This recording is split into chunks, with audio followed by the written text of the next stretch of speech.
ነው። ሌላኛው ፓጋን ነው ማለት እምነት የለኝም ማለት እና ሁለቱም ለድህነት የኢትዮጵያ ቤተክርስቲያን አስተዋጽኦ አድርጋለች። እንዲሁ እንዲሁ እና ይሄ ነገር ደግሞ ቤተክርስቲያኗን በዚህ ሰዓት ላይ እያስጠቃት ያለ ነገር ነው። ኦልሬዲ በቃ ታርጌትድ ተደርጋ ያው እየተወቀጠች ነው በየቦታው እና በኢህአዴግ ጊዜም የጠገብነው የማኒፌስቶ እንትን ነው፣ በብልጽግና የሚያው ነው። ያንን ደግሞ እንደገና አምጥተው እዚህ ጋር እንትን ሲሉ ገብቼ የግዴታ መሞገት ነበር። መረጃ አምጡ ስንል እንዴት መረጃ ትጠይቀናለን? ያለ መረጃ እንዴት ቤተክርስቲያን ትከሰሳለች? በእውነቱ እኔ እኮ አሁን የተቸገርነው ሶረቲ በዚህ ዘመን ያልበለጸጉ ሰዎች ብልጽግና እያሉ እኔ ባለፈው እኮ አሌክስ ወዳጀን ሂጄ እኔ ምንም ችግር የለውም፣ ችግሩ ግን ምስኪን እንዳመሆናችሁ ነው አሉና እኮ መጨረሻ ላይ እንደዛ አሉት። ግን ደግነቱ ያው ቢበለጽጉ እኮ ችግር የለውም እንከተላቸው ነበረ በእውነቱ። እና አሁን ትተን ስልጣን እኮ እኛ ኦርቶዶክሳውያን እኮ ከስልጣን ከተባረርን እኮ ዘመናት ተቆጠሩ እኮ 50 ምናምን ዓመት አይሆናልም ብለሽ ነው? ሳንወለድ የቆየን ነገር አሁንም ቤተክርስቲያናን ምንድነው ከጅብ ቆዳ የተሰራ ከበሮ ምንድነው የሚባለው? ምንድነው ከአህያ ቆዳ የተሰራ ከበሮ ምንድነው የሚባል ነገር? ጅብ ልጩህ ይላል ይባላል። እና ፕሊዝ ተዋት በቃ ቤተክርስቲያናችንን እንዴ። እኛ እያንዳንዱ አሁን እኮ ሱረቲ እኮ እውነት ለመናገር የኢትዮጵያ ኦርቶዶክስ ተዋሕዶ ቤተክርስቲያን ባትኖር ፋጡማ ነበር የምትሆነው ወይ ሰሚራ ነበር የምትሆነው።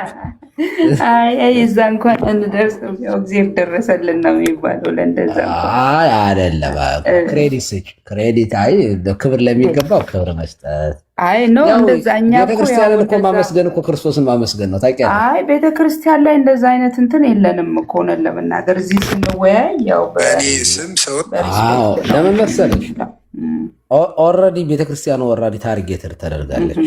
ኦልሬዲ ተጠቂ ሆናለች። በዚህ ጉዳይ ላይ የተጻፈ ግልጽ ሰነድ እያየን ባይናችን እንዴ እና አቦይ ስብሐት አከርካሪዋን መታ ሰበርናት እያሉ በአደባባይ በሚዲያ የበፊት ጦርነት ጊዜ ነው። አረ በኢህአዴግ ጊዜ ያለ ስልጣን ላይ ያሉ እና ይሄ ጥሩ አይደለም። እና ቤተክርስቲያን ደግሞ የልማት ቦታ ናት። ትዝታው መጥቶ እዚያ የሆነ መጽሐፍ 80 ያህሉ ላይ ሀብት በቃኝ አትበል ይላል። ሲራክ ላይ ነው መሰለኝ መጽሐፈ ሲራክ። እና ሲራክን ያው እናንተ አትቀበሉም። ይኸው ሀብት በቃኝ አትበል ይላል ትላለች ቤተክርስቲያኑ። ይኸው በዚህ በኩል ደግሞ ለድህነት እንግዲህ ሀብት በቃኝ አትበሉ እያለ የምትል ቤተክርስቲያን እንዴት ለድህነት እንትን ናት ይባላል? ሱረቲ እና ሁለተኛ እሺ እኛስ ኦርቶዶክስ ኢትዮጵያውያን ስንሆን ለምንድነው ኬንያዎች ሀብታም ያልሆኑት? ለምንድነው ሱዳኖች ሀብታም ያልሆኑት? ለምንድነው ሶማሌዎች ሀብታም ያልሆኑት? ለምንድነው ሌሎቹ የአፍሪካ ሀገራት ማለት ኦርቶዶክሳውያን ያልሆኑት? ለምንድነው ሀብታም ያልሆኑት? እንዴ እኮ በጣም እኮ ነው በትክክል እኮ አይደለም እኮ። አሁን ቀን የሆነ ነገር አለ ውይይቱ ላይ ምን ነበረ ርዕሳቸው? እኔ አልሰማሁም። ጥሩ ነበረ። ማን ደፍሮ የሚባል ሰው እኔ አላውቀውም፣ ግን በጣም ሚዛናዊ የሆነ ጤነኛ ፕሮቴስታንት ነው። ልክ እንደናንተ በጣም ጤነኛ፣ በጣም የሚገርም ሀሳብ ነው የሚያነሳው፣ ሚዛን የሚደፋ ነገር። አንዳንዶቹ ግን ጥላቻ በቃ እኔ በእውነት ለመናገር እኔ ጥላቻ ለእምነታችን ራሱ እኮ በጣም መጥፎ እኮ ነገር ነው። አይዶን ነው ያስታውቃል እኮ ጥላቻ ያለበትና የሌለበት ሰው በጣም ይለያል። እና በተለይ ያነበበ ሰው እንዴት በዚህ ደረጃ ቤተክርስቲያን ይወቅሳል? ያነበበ ሰው ታሪክን የሚያገላብጥ ሰው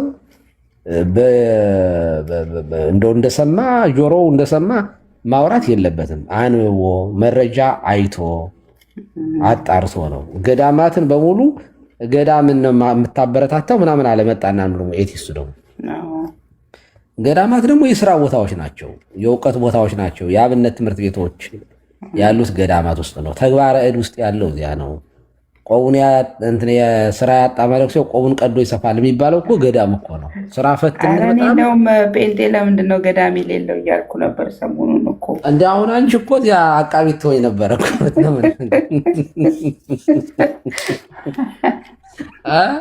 ሙተራ አላቸው አለሙሉ ስበኩ ይላል የሚለውን ነው እንጂ ያው ቢኖር እኮ ጥሩ ነበረ። ስንት ሰው መግባት የሚፈልጋለ። ግን ያው እናንተና ዊሊያምንም እኮ አነሳሁት እኔ። አሁን ለምሳሌ ዊሊያም ማለት የስሌብን የባሪያ ንግድ ማስቆም ትችል ነበር የኢትዮጵያ ቤተክርስቲያን ብሎ አነሳው። ደግሞ ቢሲ ደግሞ እንዴት ነው የባሪያ ንግድ? አንደኛ ቤተክርስቲያኗ ባሪያ እኔ አሁን አያቶቼ ነበሩ እንደዚህ ቤተክርስቲያን የሚሄዱ ክርስትና የሚያስነሱ የሚያስቀድሱ አብረው ነው።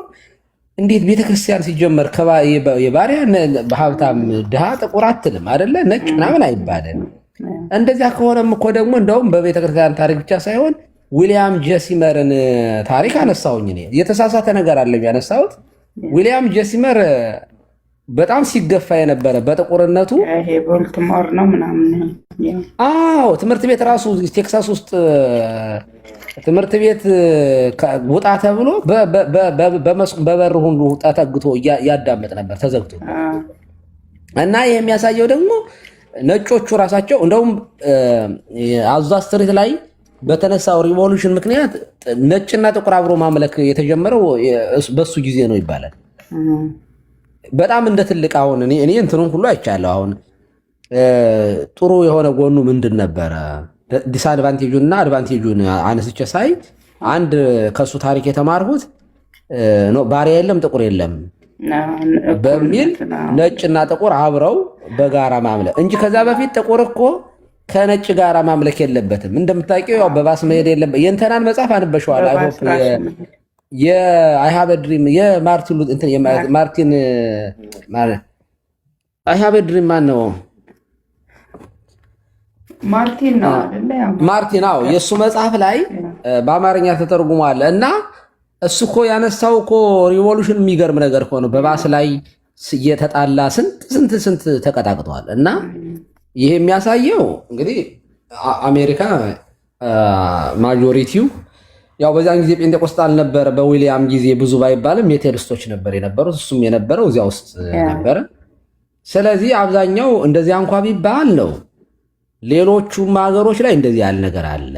ግን እንደ ታሪክ የኢትዮጵያ ኦርቶዶክስ ተዋሕዶ ቤተክርስቲያን ድካም ማለት እንደ ምዕመን እንደ ቤተክርስቲያን እንደ ተቋም ድካም አልነበረባትም አይደለም። እኔ አሁን ድካም አለባት ነበረባት፣ ዛሬም አለባት ብዬ ነው። እንደውም ዛሬ በጣም አለብን ብዬ ነው የማምነው። ነገር ግን እንደ ዘመኑ እንደ ጊዜው ነው መታየት ያለበት፣ እንደ አካባቢው እንደ ዘመኑ ነው። ዘመናዊ ትምህርት ቤት አልነበረም ብሎ ቤተክርስቲያን ዘመናዊ ትምህርት ቤት መቼ ነው የተጀመረው? ኤቢሲዲ መቼ ነው የተጀመረው? መኪና በሌለበት ዘመን መኪና መኖር ነበረበት ብሎ አንድ ሰው ካመጣ እንዴ ምን እያወራ ነው? በምኒልክ ዘመን እኮ ዲግሪ የለውም ወይንም ማስተርስ የለውም አይባልም። ያ ዘመን ትምህርቱ ሌላ ነው። ያን ጊዜ ትምህርቱ ወይ በሃይማኖት ውስጥ ወይ ቅኔ ነው የሚማሩት ወይ ዳዊት ነው የሚደግሙት። ሙስሊሞች ሁሉ እኮ እየገቡ እዚህ ቤተክርስቲያን ይማሩ ነበረ፣ ፊደል ይቆጥሩ ነበር። እና እንደዚህ ያሉት ነገሮችን ፕሊዝ፣ እንደዚህ ያሉት ነገሮችን ፕሊዝ ባካችሁ በእውነቱ የሃይማኖት ልዩነት ላይ በሃይማኖት በዶግማ በቀኖና መከራከር ይቻላል። ታሪክን አንስቶ ግን የኢትዮጵያ ቤተክርስቲያን አያቱ ያልሆነች ጴንጤ ያለ እንዴ? እኔ አሁን እንደው እውነት እናውራ። ታሪክ እኮ የጋራ ታሪካችን ነው። ታሪክ የጋራ ነው። የኢትዮጵያ ኦርቶዶክስ ተዋሕዶ ቤተክርስቲያን ታሪክ የሱረቴ አያቶቿ የዘመዶቿ ታሪክ እንጂ እኔ የጀመርኩት ታሪክ አይደለም። ሌላው እኔ በፕሮቴስታንቱ ኢትዮጵያ ውስጥ ባሉት ፕሮቴስታንቶች እኔ የማዝነው ታሪክ ላይ አሁን የውጮቹ ታሪካቸውን ይወዳሉ። አሁን ጴንጤዎቹ በጣም ለሀገራቸው ፍቅር ለባህላቸው በጣም ባህላቸውን አጥብቀው ሀገራቸውን የሚወዱ ናቸው። ወደ እኛ ሀገር ስንመጣ ግን የሀገርን ታሪክ የመግፋትና የጋራ ያለማድረግ ልክ ከባህሉም የለሁበትም ግድ የለሽነት አለ። ልክ ነው። ባህልን ማክበር መቻል አለበት። የእያንዳንዱ የኦሮሞም ይሁን የአማራም ይሁን የትግራይም ይሁን ባህል ነው። በቃ ባህል እንደ ሀገር የጋራ ባህላችንን ፕራውድ መሆን ያለብን በጋራ ነው። ደግሞ አሁን ለምሳሌ ምን ሲል ሰማሁት? የሴት ልጅ ግርዛትን አላስቆመችም ቤተክርስቲያኑ። እንዴ ምን አገናኘው? ይሄ ከንትን ጋራ ምን ያገናኘዋል? እንዴ ይሄ ደግሞ በዓለም ላይ ያለን ታሪክ የሚያሳየው ራሱ በቅርብ ጊዜ ኢቭን በአሜሪካ ራሱ ገና 20 እና 30 ዓመት ያልሞላው ውሳኔ ነው። እንደዚህ ያሉትን ባህል ጎጂ የሆኑ ባህሎች ነበሩ፣ ይኖራሉ እኮ። ግን ሐመር ላይ ሄደሽ ሴቶች እንዴት እንደዚህ ራቆታቸውን ይለብሳሉ ብለሽ ጎጅ ነው ልትያቸው፣ ካልቸር ነው የነሱ ባህራቸው ነው። ጎንደር ላይ ያንን ያደረጉት ግን ያስወቅሳል። ለምን? ከካልቸር ውጭ ስለሆነ ማለት ነው። ለሐመሮች ግን አለባበሳቸው ባህላቸው ነው፣ ኃጢአትም አይደለም ለነሱ ኃጢአትም አይደለም። ምክንያቱም እነሱን አይቶ የሚሰናከል የለማ። የአለባበስ ግን ወይ አማራ ክልል ላይ ወይም ኦሮሚያ ክልል ላይ የሆነ ካልቸር ላይ ወስደሽ ሙሉ ልብስ የሚለብሱ ወይ አፋር ላይ ወይም ሶማሌ ላይ ብትሄጂ ነው እንዲያውም ልትወገሪም ትችያለሽ። ያ ካልቸር ለሌላው ሰው መሰናክል የሚሆነው ከአካባቢው የተለየ ሲሆን ነው።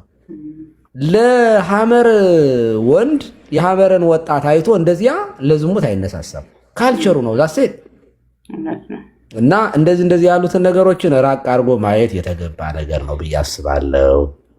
ለዚያ ነው ሆት የሆንኩት። ምክንያቱም እየተጠቃን ነው። ግድያዎች አሉ፣ የገዳማት ጨፍጨፋዎች አሉ፣ መነኮሳት ትርክቱ ደግሞ ከዚህ የሚመነጭ ስለሆነ ተው አትድገሙት ቢያንስ የሚል ነው። እኛ ጋር አልነበረም። እንደውም ዛሬ እኛ ስንነጋገር የነበረው የሚያስማማን ነገር ላይ እንወያይ፣ ብዙ የሚያስማሙን ነገሮች አሉ በሚል ነው። እንደውም ልጆቹ ሲወያዩ የቆዩት የነበረው የቱጋ እሱ ነገር ተነስቶ እኛ ጋርም አይደለም የቱጋ እንደተወያዩ ማንደፍሮ መምህር በረከት ጋር ነበረ እና ጥሩ ሀሳብ ነው የሚያነሳው። ሁለቱንም ነው የሚያየው። በፕሮቴስታንቱም የመጣው ለውጥ ለምሳሌ ዘመናዊ የስራ ባህል እንደዚህ ያሉት ነገሮችን አነሳ። በኦርቶዶክስም በኩል ያሉትን አነሳ። እያነጻጸሩ ኦኬ ከተነሳ በጣም ጥሩ ነገር ነው። አሁን እኛ የምንወስዳቸው ነገሩ የስራ ባህል ስለ ባህል ነው። ይሄ ደግሞ የሚነሳው ያንን አንስቶ ኦኬ ፕሮቴስታንቱ በዚህ ጉዳይ ላይ ጥሩ ነገር አለው፣ ጥሩ ነገር ሰጥቶናል። እኔ የአሜሪካ ጴንጤና የኢትዮጵያ ጴንጤ በጣም ይለያያሉ ብዬ ነው የማስበው። እዚህ ያሉት በጣም ሪስፔክት አድርገው ነው የሚያወሩ። እንዳልኩሽ ስለ ሀገራቸው በጣም ሴንሲቲቭ ናቸው። ጿሚም አይደሉም በሀገራቸው ጉዳይ ላይ በጣም አክቲቭሊ ነው የሚሳተፉት ፖለቲካውንም።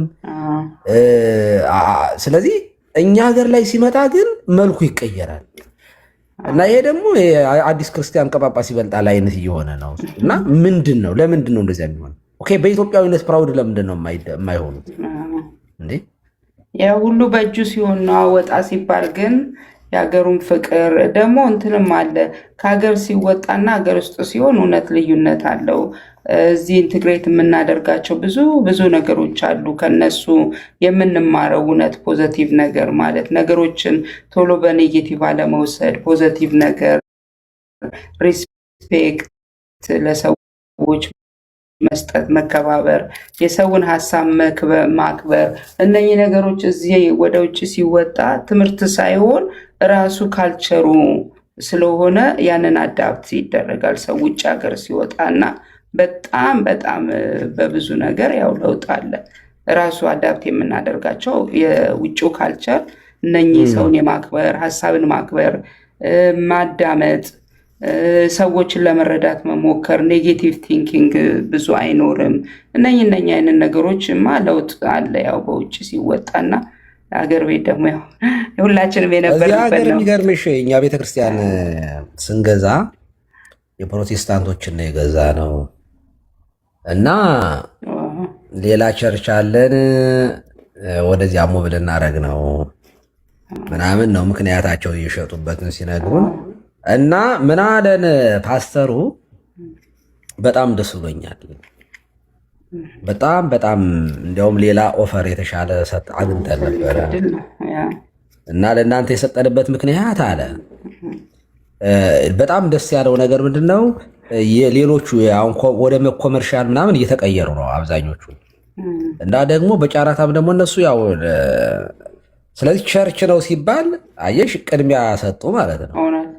አሁን ሲያመልኩበት የነበረውን ቦታ አሁን መጠጥ ቤት ግሮሰሪ ሽጡልኝ ቢባል እኔ አሁን የሚያሳስበኝ አሁን ሌላ ትልቅ ህንፃ ቤተክርስቲያን ለመግዛት ምናምን እቅድ ላይ ነው ያለነው። አሁን ያለው ያው እየጠበበን ምናምን ስለተቸገር ማለት ነው። እና በጣም አሁን ጀምሮ የሚያሳስበኝ ስናመልክበት የነበረ ለብዙ ዓመት ያገለገልንበትን ቦታ መኖሪያ ቤት አንዱ ቢገዛውስ? እንዳልኩሽ ለንግድ ቦታ አለዓለማዊ ቦታ መጨፈሪያ ቤት ቢሆን አሁን በጣም ነው የሚሰማሽ። እዚህ ሀገር የትኛው ባይዘው የራሴን አነሳሁልሽ እንጂ የትኛውም ኦርቶዶክሳውያን ስንገዛ የፕሮቴስታንቶች ናቸው አብዛኞቹ ሎስ አንጀለስ አካባቢ እና ቅድሚያ የሚሰጡት ለእኛ ነው። እውነቴን ነው። ደግሞ በጣም ብዙ ብር በመቶ ሺህ የሚቆጠር ቀንሰው ነው የሚሸጡት ለእኛ። ለምን? አይ የሪሊጅን የሃይማኖት ቦታቸውን ለዓለማዊ ቦታ ላለመሸጥ ማለት ነው። አይ ቲንክ እኛ ራሳችን እንደው አሁን ይህኛውን ቤተክርስቲያን ህንፃውን ብንሸጥ እንደዚያ ነው የምናደርገው። እኔ እንደው ለአምልኮት እንደው ለዓለማዊ ነገር ከሚሆን ቀንስሽም ቢሆን ስመ እግዚአብሔር የሚጠራበት ቦታ ላይ ነው ልንሸጠው የምንችለው ህንፃውን። እና ይሄ ምንድን ነው የሚያሳየው? መብሰልን ነው፣ በጣም መብሰልን። እነሱ እንደኛ አይደለም። የክርስቲያን በሚለው ስም በጣም ሰፋ አድርገው ነው የሚያዩት። ባይሆን እኛ ነበርን እኮ እኛ ያው የወጣችሁትም ከኛ ቤት ስለሆነ መናደን መበሳጨት ይገባናል ነበረ። ኦኬ የኛ ልጆች ወሰዱ ምናምን ብለን ልንቆጣ እንችላለን እኛ። እናንተ ጋር ጴንጤቆስጣሉ ጋር ወይም ፕሮቴስታንቱ ጋር ግን ዘር ይበርስ ነው የሆነው። እኔ በዚያ ደረጃ አሁን ታድሶቹ ብዙ ጊዜ ይወቅሱናል። የሚወቅሱት ደግሞ እንደው የተባረሩት ሁሉ ሳይሆኑ ዝም ብለው አሻፈረ ብሎ የወጡት ሁሉ ናቸው። እንደው ተገፋን የሚሉ ሰዎች ቢወቅሱ መቼስ ሳረየዋለች የተወሰነ ነገር የምንረዳቸው ነገር አለ። ዝም ብሎ ግን ሲጸልዟት አብረን እንጣለዝ፣ ሲሰድቧት አብረን እንስደብ የሚለው ቲንክ ጥላቻን የሚያተርፍ ካልሆነ በስተቀር በእርግጥ ምንም ላይሆን ይችላል። እና ከዚህ አንጻር ነው ሆቱኜ የነበረ። ኦፍኮርስ ቤተክርስቲያኗ እየተጠቃችበት ያለ ጉዳይ ነው ይሄ። ኦልሬዲ ደርግ ቀጥቅጧት። እንግዲህ ይኸውልህ ደርግ እኮ ፓትርያርኳን ማለት ነው ፓትርያርኳን በገመድ አንጠልጥሎ ያ የወለጋው ፓስተር ማን ነበረ? ፓስተር እንትን ዶክተር ጉዲና ማን ነበር? ማን ነው? ጉዲና አብረው ነው በአንድ የሆነ ውጭ ላይ የቀበሯቸው። መጀመሪያ አብረው ነው የታሰሩት። በኋላም የመካነ ኢየሱስ ቄስ ጉዲናና አቡነ ቴዎፍሎስን አንጠልጥሎ ነው የገደላቸው እኮ። በኢህአዴግ ጊዜ እኮ ነው አስከሬናቸው የወጣው። ከግለሰብ ቤት ነው ተቆፍሮ አስከሬናቸው የወጣ። ደርግ ይሄንን አድርጓል። የቤተክርስቲያኗን ፓትርያርኳን ነው የገደለ አንጠልጥሎ ማለት ነው። ከዛ በኋላ ሶሻሊዝም እግዚአብሔር ይመስገን በደርግ ጊዜ አንዱ የታመመ ሰው ሊጠይቅ ሄዶ ይባላል። እንደው ማህበራዊ ህይወት በጣም ከባድ ነው እና ኧረ እባክህ አንተ ሰው እባክህ ሰው ሁሉ እየሄደ እየጠየቀ ነው ናና ሄደን እግዚአብሔር ይማርህ ብለነው እንምጣ ብላ የአንድ ባለስልጣን ሚስት አስገድዳ ባሏን ይዛው ሄደች ይባላል። ጎረቤት የታመመ ሰው ሊጠይቁ እና ሁሉም ሰው እግዚአብሔር ይማርህ እግዚአብሔር እየማርህ እያለ ሲወጣ ይሄኛው ባለስልጣን ካድሬ የመንግስት ባለስልጣን አይፈቀድላቸውም እና ልጅ ለመዳን ሞክር ብሎ ወጣሉ። እግዚአብሔር ይማርህ ላለ ማለት ነው። ለመዳን ሞክር ግን በደርግ ጊዜ የፕሮቴስታንቱም ነው አይደለ የተጎዳው? ብዙ የደርግን ነው የምልሽ። የእኛ ቤተክርስቲያን ናት እንጂ የእኛ ፓትርያርክ ብፁዕ ቅዱስ አቡነ ቴዎፍሎስን ከመካነ ኢየሱስ ዶክተር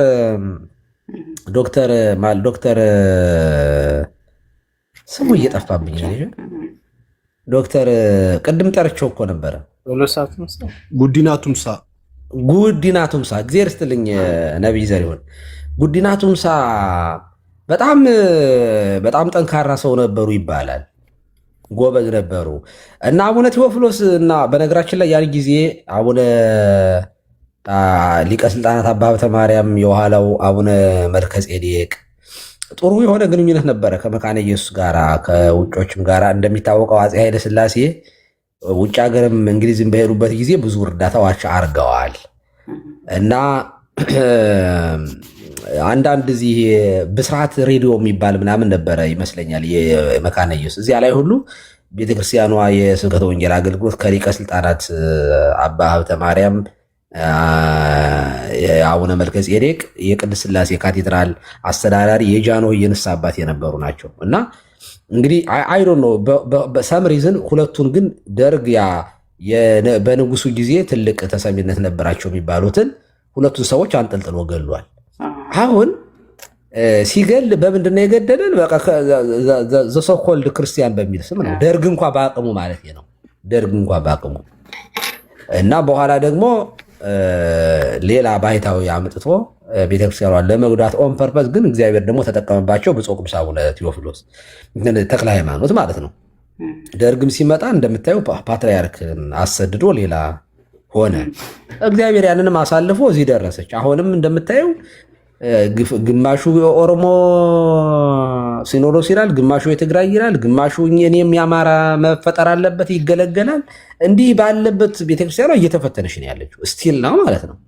እንደዚህ ያሉት ነገሮች ሲመጡ አየሽ ቤተክርስቲያኗን ታርጌት የሚያደርጉ ፖለቲከኞች መጥተው ሲቀጠቅጧት እኔ በእውነት ኧረ ተው ቆም በሉ፣ እዚያው ፖለቲካችሁን እዚያው ተጫወቱ። ቤተክርስቲያን ግን ከደርግ ጊዜ ጀምሮ ከንጉሱ ከኃይለ ሥላሴ ጊዜ ጀምሮ እንደምታውቂ መለስ ዜናዊ ሲሞት ነው ኦርቶዶክስ መሆኑን ያወቅ ነው። ያንንም እንደው ለመቀበር ነው እንጂ መሆኑን ራሱ እርግጠኛ አይደለም። ግን ሲሞት እዚያ ሲቀበር ነው ያየነው እንጂ አንድ ቀንም ቤተክርስቲያን ሲሄድ እግዚአብሔር ይመስገን ሲለው ሰምተነው አናውቅም። የኢህአዴግ ስልጣን እንደሚታወቀው ዝም ብሎ ለዘብተኛ ነው ማለት ነው። እና ከዚህ አንጻር ነው ሶርቲ ያው ሰው እንዲመጣልሽ ብዬ ነው እስካሁን የቆየሁት። ከዚህ በኋላ በነዳግም በነዘሪሁን መጨመቅ ስለማልፈልግ አሁን ሹልክ ብዬ ልውጣ። ቀሲስ ተው ግን እየጨመቁ ነው እያሉ ያገኘዋት በቃ ሶርቲ ለብቻዬ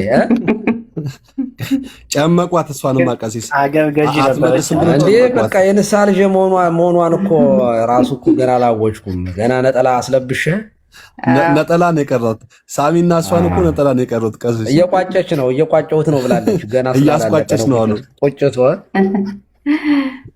ያ ጾም እንዴት ነው ቀሲስ? አይ ጾመኛ ጋር ገና ዛሬ ነው የተጀመረው። ዓርብ ነው ዛሬ ነው ሱባኤ ኦልሬዲ ጀምረናል። ከቃለ እግዚአብሔር ሱባኤ አንገባም። ዞር ካልንማ እኮ ተጠፈጥፉናላችሁ ከባችሁ እንዴ! በፍጹም አለን ሌላ ጊዜም ያስፈቱናል። ምክንያቱ ነው ተብለን ሌላ የተነገረን አለና እስቲ ከእርሶ እንሰማለን። ይሄ 16 ጾም ለምንድን ነው የሚጾመው የሚለውን ስለ ሀገራችሁ ችግር የለው። እናንተ አሁን መጾም ትችላላችሁ። ስለ አሁን እውነት ለመናገር ብሔራዊ የጾምና የንስሐ ጾምም ጊዜ የሚያስፈልግበት ጊዜ አይደለም ብላችሁ ነው። ኢትዮጵያ እኮ ታማለች። እናንተ በተገኘው የጾም እንትን መጾም ነው የሚያስፈልገው። እኔ አሁን እግዚአብሔር ምስክሬ ነው ስለ ፖለቲካ እናወራም የሚል ሰው ስሰማ ማለት ነው እንዲህ ኧረ ተው የሀገር ጉዳይ። እኛ እኮ በነገራችን ላይ አገልጋዮች ጤነኛ ብንሆን ኑሮ ኢትዮጵያ እንደዚህ እንደማትሆን ታውቃላችሁ። የእውነት እንደው ስለ ሀገር እውነት መናገር ለሀገራችን እና ለሃይማኖታችን ነው ለእግዚአብሔር እንታዘዝ ብለን በጋራ ቁጭ ብለን አሁን ብንመክር ሁሉም የእምነት አባቶች ወጥተው መግለጫ ቢሰጡ ከዚህ በኋላ በየሰፈሩ እየተርመጠመጣችሁ ሀገር የምታተራምሱና ኢትዮጵያን ሰላም የምትነሱ ሰዎች አቁሙ፣ አለበለዚያ እናወግዛችኋለን ቢባል ማለት ነው ከቤተ መንግስት ጀምሮ እስከ ጫካ ውስጥ እስካሉት ድረስ ተንቀጥቅጠው እግራችን ስር ነበር የሚወድቁ። እግዚአብሔር እኮ ያስገዛል እኮ ማለት ለአገልጋዮቹ እኮ እግዚአብሔር እኮ ሙሉ ስልጣን እኮ ሰጥቷል። መፈራትን፣ መከበርን፣ መወደድን በሮማ አደባባይ እኮ ፈቃዱ እግዚአብሔር ፈቃዱ ሲደርስ የነ ቅዱስ ጴጥሮስ እነ ጳውሎስ የሚሄዱበት ጊዜ ሲደርስ በቃ በዚህኑ ብሎ ጠራቸው እንጂ እኮ የሮምን እኮ ቤተመንግስት እኮ አንቀጥቅጠዋ የቄሳሮችን እኮ አረበድብደው እኮ ነው ያለፉት እኮ እውነት ለመናገር እና እግዚአብሔር በታማኝነት የእግዚአብሔር ድምፅ ብቻ እየሰማ የሚሄድ ራሱን የካደ አገልጋይ ቢኖር ኢትዮጵያ እንደዚህ አትሆንም ነበር ብዬ ነው የማምነው። ግን ራሳችንን ስለምናሰማራ በሃይማኖት ሽፋን ውስጥ ተደብቀን በሃይማኖት ካባ ተደብቀን ደባ ስለምንሰራ ኢንቴንሽናችን ጤነኛ ስላልሆነ በእውነት ለእግዚአብሔር ያለን ቅናት በጣም የወረደ ስለሆነ ነው እንጂ 8 ዓመት አይደለም 1 ዓመት ጦርነት አይኖርም ነበር። እመኑኝ። ይኸው እግዚአብሔር ምስክር። የቤተ ክርስቲያን መበርታት እንደው ቀሲስ ግን ጦርነት ኢትዮጵያ ውስጥ ጦርነት ያልነበረበት ጊዜ ግን አለ ብሎ ያምናሉ ቀሲስ? እንደው ያሁኑ ከፍቷል የእውነት አይ ለምን መሰለ የድሮ እየበላን ነበራ። አሁን እኮ እየበላን ብንታገል እኮ ምንም ማለት አይደለም። እውነት ለመናገር ማለት እኔ የሚያመኝ እኮ ዳቦ ሰው እየበላ እየጠጣ ቢታገል እንዴ ነገስታቶች እኮ ጭራሽ ጦርነት ጠፋ ብለው ጦርነት አውርድ ብለው ሁሉ የጸለዩ እኮ ጥጋበኛ ጎረምሳ መንግስታት እኮ ነበሩ።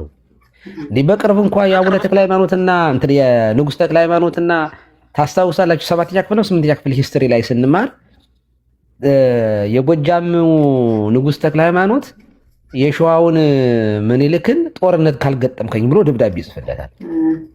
እና ደብዳቤው ምን ይላል? ተክለ ሃይማኖት ገና 24 ዓመት ምናምን ጎረምሳ ነበር፣ አዳል ተሰማ እና ምን ይለዋል? ደብዳቤውን አለ አዋጅ ብላ አውጀህ አንበበው። ይህንን ያደረግኩበት ምክንያት ይላል ንጉሥ ተክለ ሃይማኖት ቦቅቧቃ ስለሆንክ ፈሪ ስለሆንክ ለብቻ ካነበብከው ደብቀህ ነው የምታስቀረው፣ አትገጥመኝም። ነገር ግን በአደባባይ አዋጅ ብለህ ካነበብከው ሰው ፈራ ምኒልክ ስለሚልህ መተህ እንድትገጥመኝ ነው፣ በይሉኝታ ጦርነት እንድትገጥመኝ ነው ብሎ መልእክት ይልክበታል። አረ ተው ህዝባችንን ምኒልክ ብልህ ነበረ እና ተው ህዝባችንን እናስጨርስ እባክህ ይለዋል። ድሮም ነግሬህ የነበረ ቦቅቧቃ ነህ ብሎ መልእክት ይልክበታል። ጦርነቱ ገጠሙ ማለት ነው። ጦርነት ሲገጥሙ ተማርኮ እንጦጦ ሄደ ማለት ነው። ልጁም ሞተች የተክለ ሃይማኖት እና ጦርነት አውርድ የሚባል ምክንያቱም ቦርጫ ወጣ ሰራዊቱ እንቅስቃሴ ማድረግ አለበት ብለ እንግጠም ብለው እንደ ሮም ይሄ ክርስቲያኖችን ከአንበሳ ጋር እንደሚያታግሉት ሰራዊታቸውን እርስ በርሱ እንዲፈታትሽ ያደርጉ ነበረ። ምንም ጥያቄ የለውም። ጦርነት በኢትዮጵያ ታሪክ ውስጥ ያው የእርስ በርስ ጦርነት የኖረ ነው። ግን እንዳሁኑ ግን አሁን ለምንድን ነው መሰለው ቀሲስ እንደዛ ያልኩት? አሁን እኔ ባለኝ እድሜ የኢትዮጵያን ጦርነት ሳየው አንዳንዱ ስለ ብሔሩ ነው የሚታገለው። ለምሳሌ ኦነግ ስንት ዓመት ጦር ከገባ ስለ አንድ ብሔር ነው የሚታገለው። ወያኔም ጫካ ሲገባ በተመሳሳይ መንገድ እንደው ብአዴንም የተባሉት ደግሞ ኢህአዴግ ያደራጃችሁ ብዬ ነው የማስበው እና የራሱ እንትን አለ።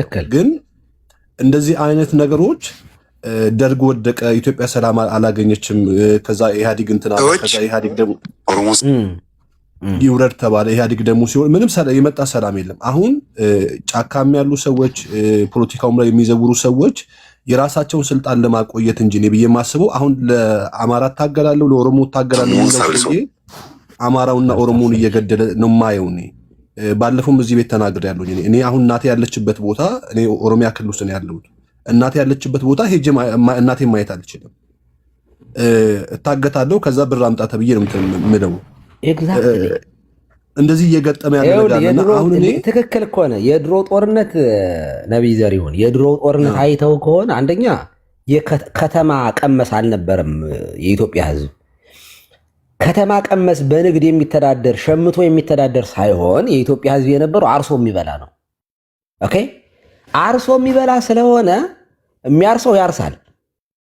ኦኬ የሚያርሰው ያርሳል፣ የሚቆፍረው ይቆፍራል። ንግድ የለም። ንግድ ዝም ብሎ ንግድም ከሆነ ዝም ብሎ የገበያ የሆነ ሰኞ ቀን ወይም ሐሙስ ቀን ወይ የሆነ ቀን የገጠሩ ህዝብ ተሰብስቦ የሆነ በአንድ ቀን ተሸማምቶ ተለዋውጦ የሚሄድበት ነው የሚሆነው እና ገበያ ላይ ረብሻ ምናምን እንደዚያ ነገር ይፈጠራል። ለምሳሌ የሃውዜን ጭፍጨፋ ምናምን የሚባለው አሁን ገበያ ቀን ሲባል አሁን ከተማ አልነበረም። የከተማ እንትን የተጀመረው እንደምታውቀው በቅርብ ነው እና ስለዚህ የሚያርሰው ያርሳል፣ የሚቆፍረው የሚጎለጉለው ይጎለጉላል። እህል ነበረ፣ የሚበላ አይጠፋም ነበረ። አሁን ላይ ግን ይኸውልህ ከተማ ቀመስ ሆነ። ብዙ ሰው መሬቱ ማዳበሪያ ለመደ። ዝም ብሎ የሚታረስ አልሆነም። የግዴታ መንግስትን መጠበቅ አለበት ገበሬው። ማዳበሪያ ካልመጣለት በስተቀር መሬቱ እህል ማዳበሪያው ደግሞ ዝም ብሎም እንዳያበቅል ሆኗል። ለምዷል። ሌላ ነገር ባይድ ነገር ለመደ። ስለዚህ መንግስትን የሚጠብቅ ገበሬ የሆነ ገበሬው መንግስት ደግሞ አቅርቦት ለማድረግ ደግሞ አቅም አጣ። የንግድ ሲስተሙ ተበላሸ። ሲስተሙ እኮ ነው እንዳለ እኮ የተበላሸው። ስለዚህ እንደዚህ ሲሆን ጦርነቱ ምን ሆነ? ሰው ሰራሽ ረሃብ ሆነ ማለት ረሃቡ ሰው ሰራሽ ሆነ። አይ እየበሉ መታገልና ለምሳሌ በእኛ ከረሃብ ጦር ይሻላል ይባላል። እውነት ለመናገር ይሻላል። ታውቃላችሁ፣ በመጽሐፍ ቅዱስ ውስጥ አንዲት እስራኤላዊት የልጇን ስጋ እንደበላች ታውቃላችሁ። እዚያ መጽሐፈ ነገሥትም ላይ አለ እንጂ ዛሬ ያንቺን እንብላ ነገ የኔን ተባብለን የእሷን እምቢ አለች ብለው እግዚኦ የተባለበት አለ በመጽሐፍ ቅዱስ ተጽፏል። የአርጋብ ኩስ በዲናር ተሽጧል። ይሄ በጣም በጣም አስከፊ ረሃብ መጥፎ ነው። የልጅን ስጋ ያስበላል። እንደ እውነት እየበሉ መሞት እኮ በጣም በጣም እንትን እኮ ነው። በጣም ረሃብን በጣም ልንጸየፈው ነው የሚገባው። በእንቅርት ላይ ጆሮ ደግፍ ሆነብን ነው። ሁለተኛ የኢትዮጵያ ሕዝብ ምስኪን ነው። እውነት ለመናገር የኢትዮጵያ ሕዝቡ በጣም ምስኪን ሕዝብ ነው። የትኛውም የሃይማኖት መሪ ቢመጣ የመቀበል አቅም እንዳለው እኔ በእኔ ታሪክ አይቻለሁ። ስም አልጥራ እዚህ ጋር ይቅር ግድ የለም። እንደውም ፖለቲካ እናንተ ቤት መጥቼ ብዙ ማውራት ስለማልፈልግ፣ ግን የኢትዮጵያ ኦርቶዶክስ ቤተክርስቲያን በጣም ከምኮራባት አንዱ ክቡር ጠቅላይ ሚኒስትር አብይ አህመድ ሲሾሙ እኔ ራሴ በቃ በጣም ነው ያሽቃበጥኩት። በቃ በጣም ሲሪየስሊ ነው የምነግራችሁ። በጣም ደስ ብሎኝ በቃ ፌስቡክ ላይ ጽፍ ነበረ። እግዚአብሔር ስለኒ መሪ እባክህ ጠብቅልን የሆነ ነገር ሆኑ ሲባል የእውነቴን ነው የምነግራችሁ። ማለት ቤተክርስቲያኗ እኮ በቃ እኔ በቃ ሰበከችው እኮ በቃ ስብክ አድርጋ ነው በደንብ የሰበከች። ይሄ የሚያሳየው ምንድን ነው? ለምን አይቆጨኝም? ምክንያቱም ሰው ጥሩ ነገር ሲናገር ጥሩ ነገር ሲያደርግ አለመደገፍ ነውር ነው ብዬ ነው። ያን ጊዜ አልደገፍንም ነበር የሚሉ ሰዎች እኔ ጤነኛ ናቸው ብዬ አላምንም። ለምን? ሰው ፈጣሪ አይደለም። ሰው መልካም ነገር አሁንም አበባ አሁን ለምሳሌ እኔ እዚህ ቲክቶክ ላይ አይታችሁ ከሆነ አንዳንዶቹ የሆነ ጥሩ ነገር ሲናገሩ አበባ በትንና ልክ አበባው ሳያቆም ሀሳባቸውን ይቀይሩብኛል። ለምን? ጥሩ ሲያደርግ ሰውን ጥሩ ማለት ሊለምድብን ይገባል። አይ ነገ ባይልስ እኔ አልሰስትም። በቃ መጥፎ ነገር ሲያደርግ ደግሞ ወቅሰዋለሁ። ለምንድን ነው ገና ነገ መጥፎ ነገር ይናገራል ብዬ የዛሬ መልካምነቱን ማንም ይናገረው ሙስሊምም ይሁን መልካም ነገር ሲናገር መልካሙን ነገር ራይት ማለት መጥፎ ሲሆን ሮንግ ማለት ያስፈልጋል። ቤተክርስቲያኗ ያደረገችው እኛ ሁላችንም ያደረግነው መልካም ነገር ነው። የጠቅላይ ሚኒስትሩ እምነት ግን ምን እንደሆነ እያወቅን ማለት ነው። ቤተክርስቲያን ማንም ሃይማኖት ሰው ቢመጣ አትንኩኝ እንጂ የምትለው የኔ ያልሆነ ሰው ለምን መሪ ይሆናል የሚል ምንም አይነት እንደው አጀንዳ እንደሌላት አስመስክራለች ብዬ አምናለሁ። የኢትዮጵያ ሕዝብ ቀሲስ ለምን መሰሎት ያነሳውሎት ቀሲስ እነዚህ ነገሮች ያነሳውት ለምሳሌ በሰሜኑ ጦርነት ጊዜ በእኛም ቤት በእናንተም ቤት ያሉ ሰዎች ወደ ጦርነት ህዝቡን ሲልኩ እናያለን። ይሄ አሁን ከክፋት አንግል አለ ምን የማነሳው አይደለም። በጦርነቱ ሰላም ከማግኘት አንጻር ያን ነገር እናስባለን። ግን አንዳንዱ ነገር ያለው አሁን ዕጣ ፈንታ ምን ሆኗል? በዛም ያለቀው ኢትዮጵያዊ ነው፣ በዚህም ያለቀው ኢትዮጵያዊ ነው። ወይ ፕሮቴስታንት ነው፣ ወይ ኦርቶዶክስ ነው፣ ወይ ሙስሊም ነው። ሁሉም አሁን ቅድም እርስዎ እንዳሉት ለምሳሌ በነገሥትም ታሪክ ላይ ሲያነሱ ሰማርያ ተዘግታ ስለነበር ነው፣ ልውጥ ስላልነበረ ነው ያ ረሃብ የሆነው። አሁን ላይም ረሃቡ የመጣው እነዚህ ሁሉ ጫናዎች የመጡት ቅድም እንዳልኩት እንቅስቃሴ የለም፣ የገንዘብ ፍሰቱ እንኳን ማለት ነው። ሰዎችን አግተው ገንዘብ የሚቀበሉም ሰዎች በቃ ራሳቸውን ሰርቫይቭ ለማድረግ ይህን ነገር የሚያደርጉ እንደ ክፋት አለም እኮ ያንም ነገር ሳነሳሉት ጦርነቱን ታግለው በቃ አሸንፈው የሚፈልጉትን ለውጥ ማምጣቱ ላይ ነው። ግን ሰከን ተብሎ ህዝብን እየበደልን ነው፣ ህዝቡን እየጎዳ ነው ይህን ነገር እያደረግን ያለን እና ፖለቲካው እንዴት ነው መዘወር ያለበት? እንዴት ነው ወደ ምርጫ ውስጥ መግባት ያለብን? እንዴት ነው ሀገር መምራት ያለብን? ሀገር አሁን በ21ኛው ክፍለ ዘመን በጦርነት ነው ወይ ሀገር የምትለወጠው? ዲሞክራቲክ የሆኑ ሀገሮች እንዴት ነው ስልጣናቸውን እንትን እያሉ ያሉት የሚለውን ነገር ማሰብ። ሁለተኛ ደግሞ እኔ አሁን ማሰቡ መቼም የእግዚአብሔር መንግስት አይደለም በምድር ላይ እየገዛ ያለው አይደል፣ የሰው መንግስት ነው።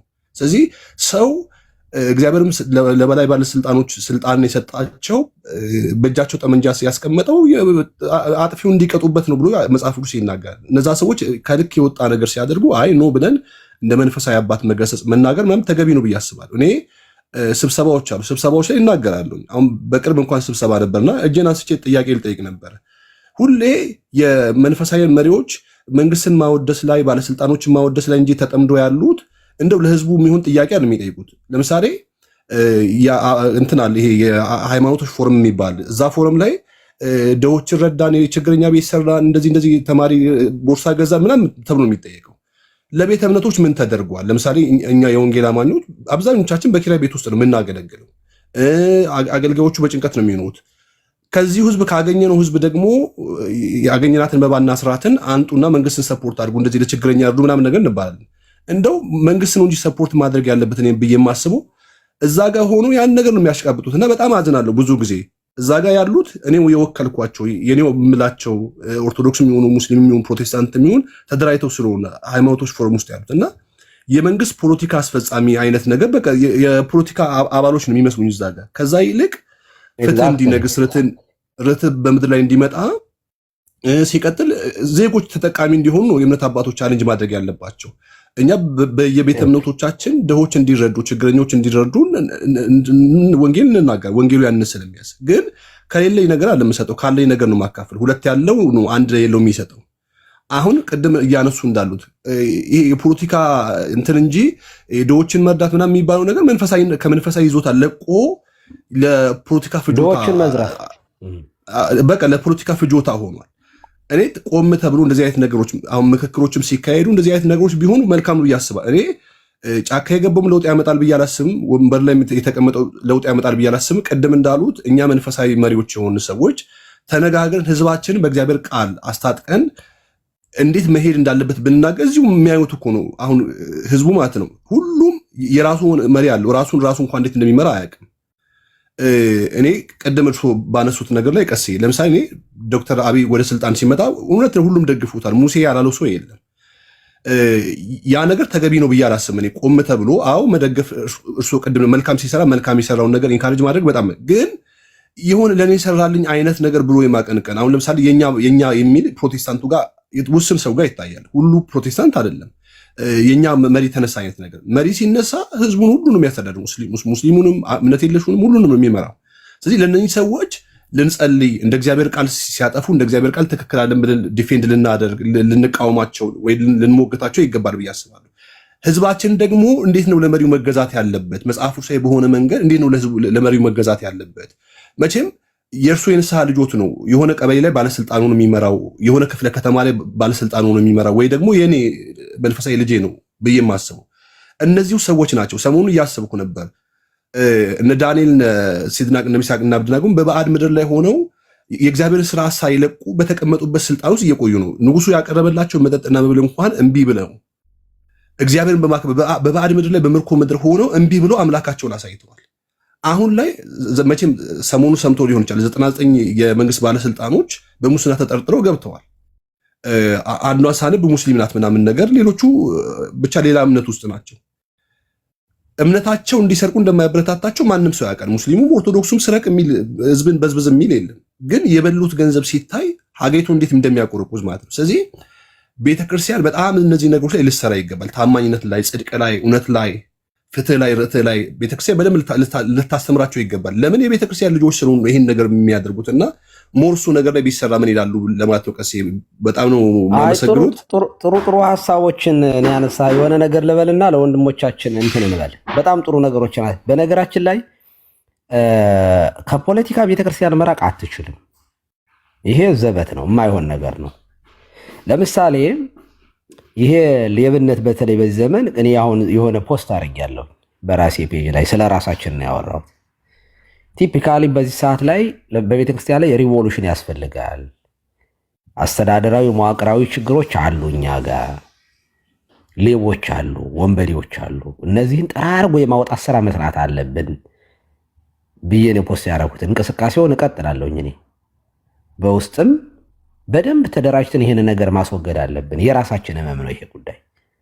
ማንም ከማንም ጋር ከእናንተ ጋር ምናምን አይደለም በዚህ ጉዳይ የማወራው። የውስጥ ጉዳይ ስለሆነ ውስጣዊ የሆነ ነገር መኖር አለበት። አሁን ይኸውልህ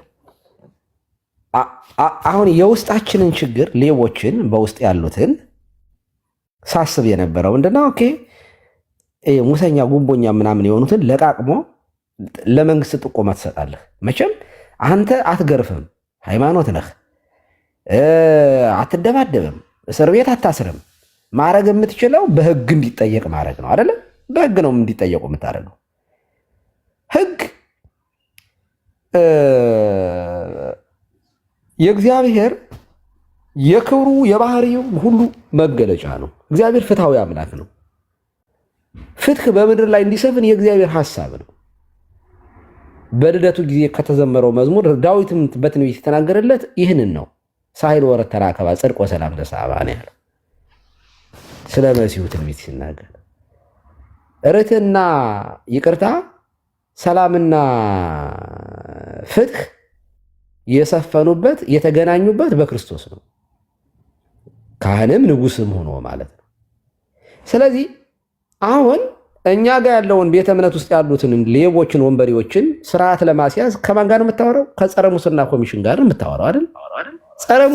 ጸረ ሙስና ከተበላሸ መንግስት የተበላሸ ኮራፕትድ የሆነ መንግስት ከሆነ ግን ምንም ማምጣት አትችልም።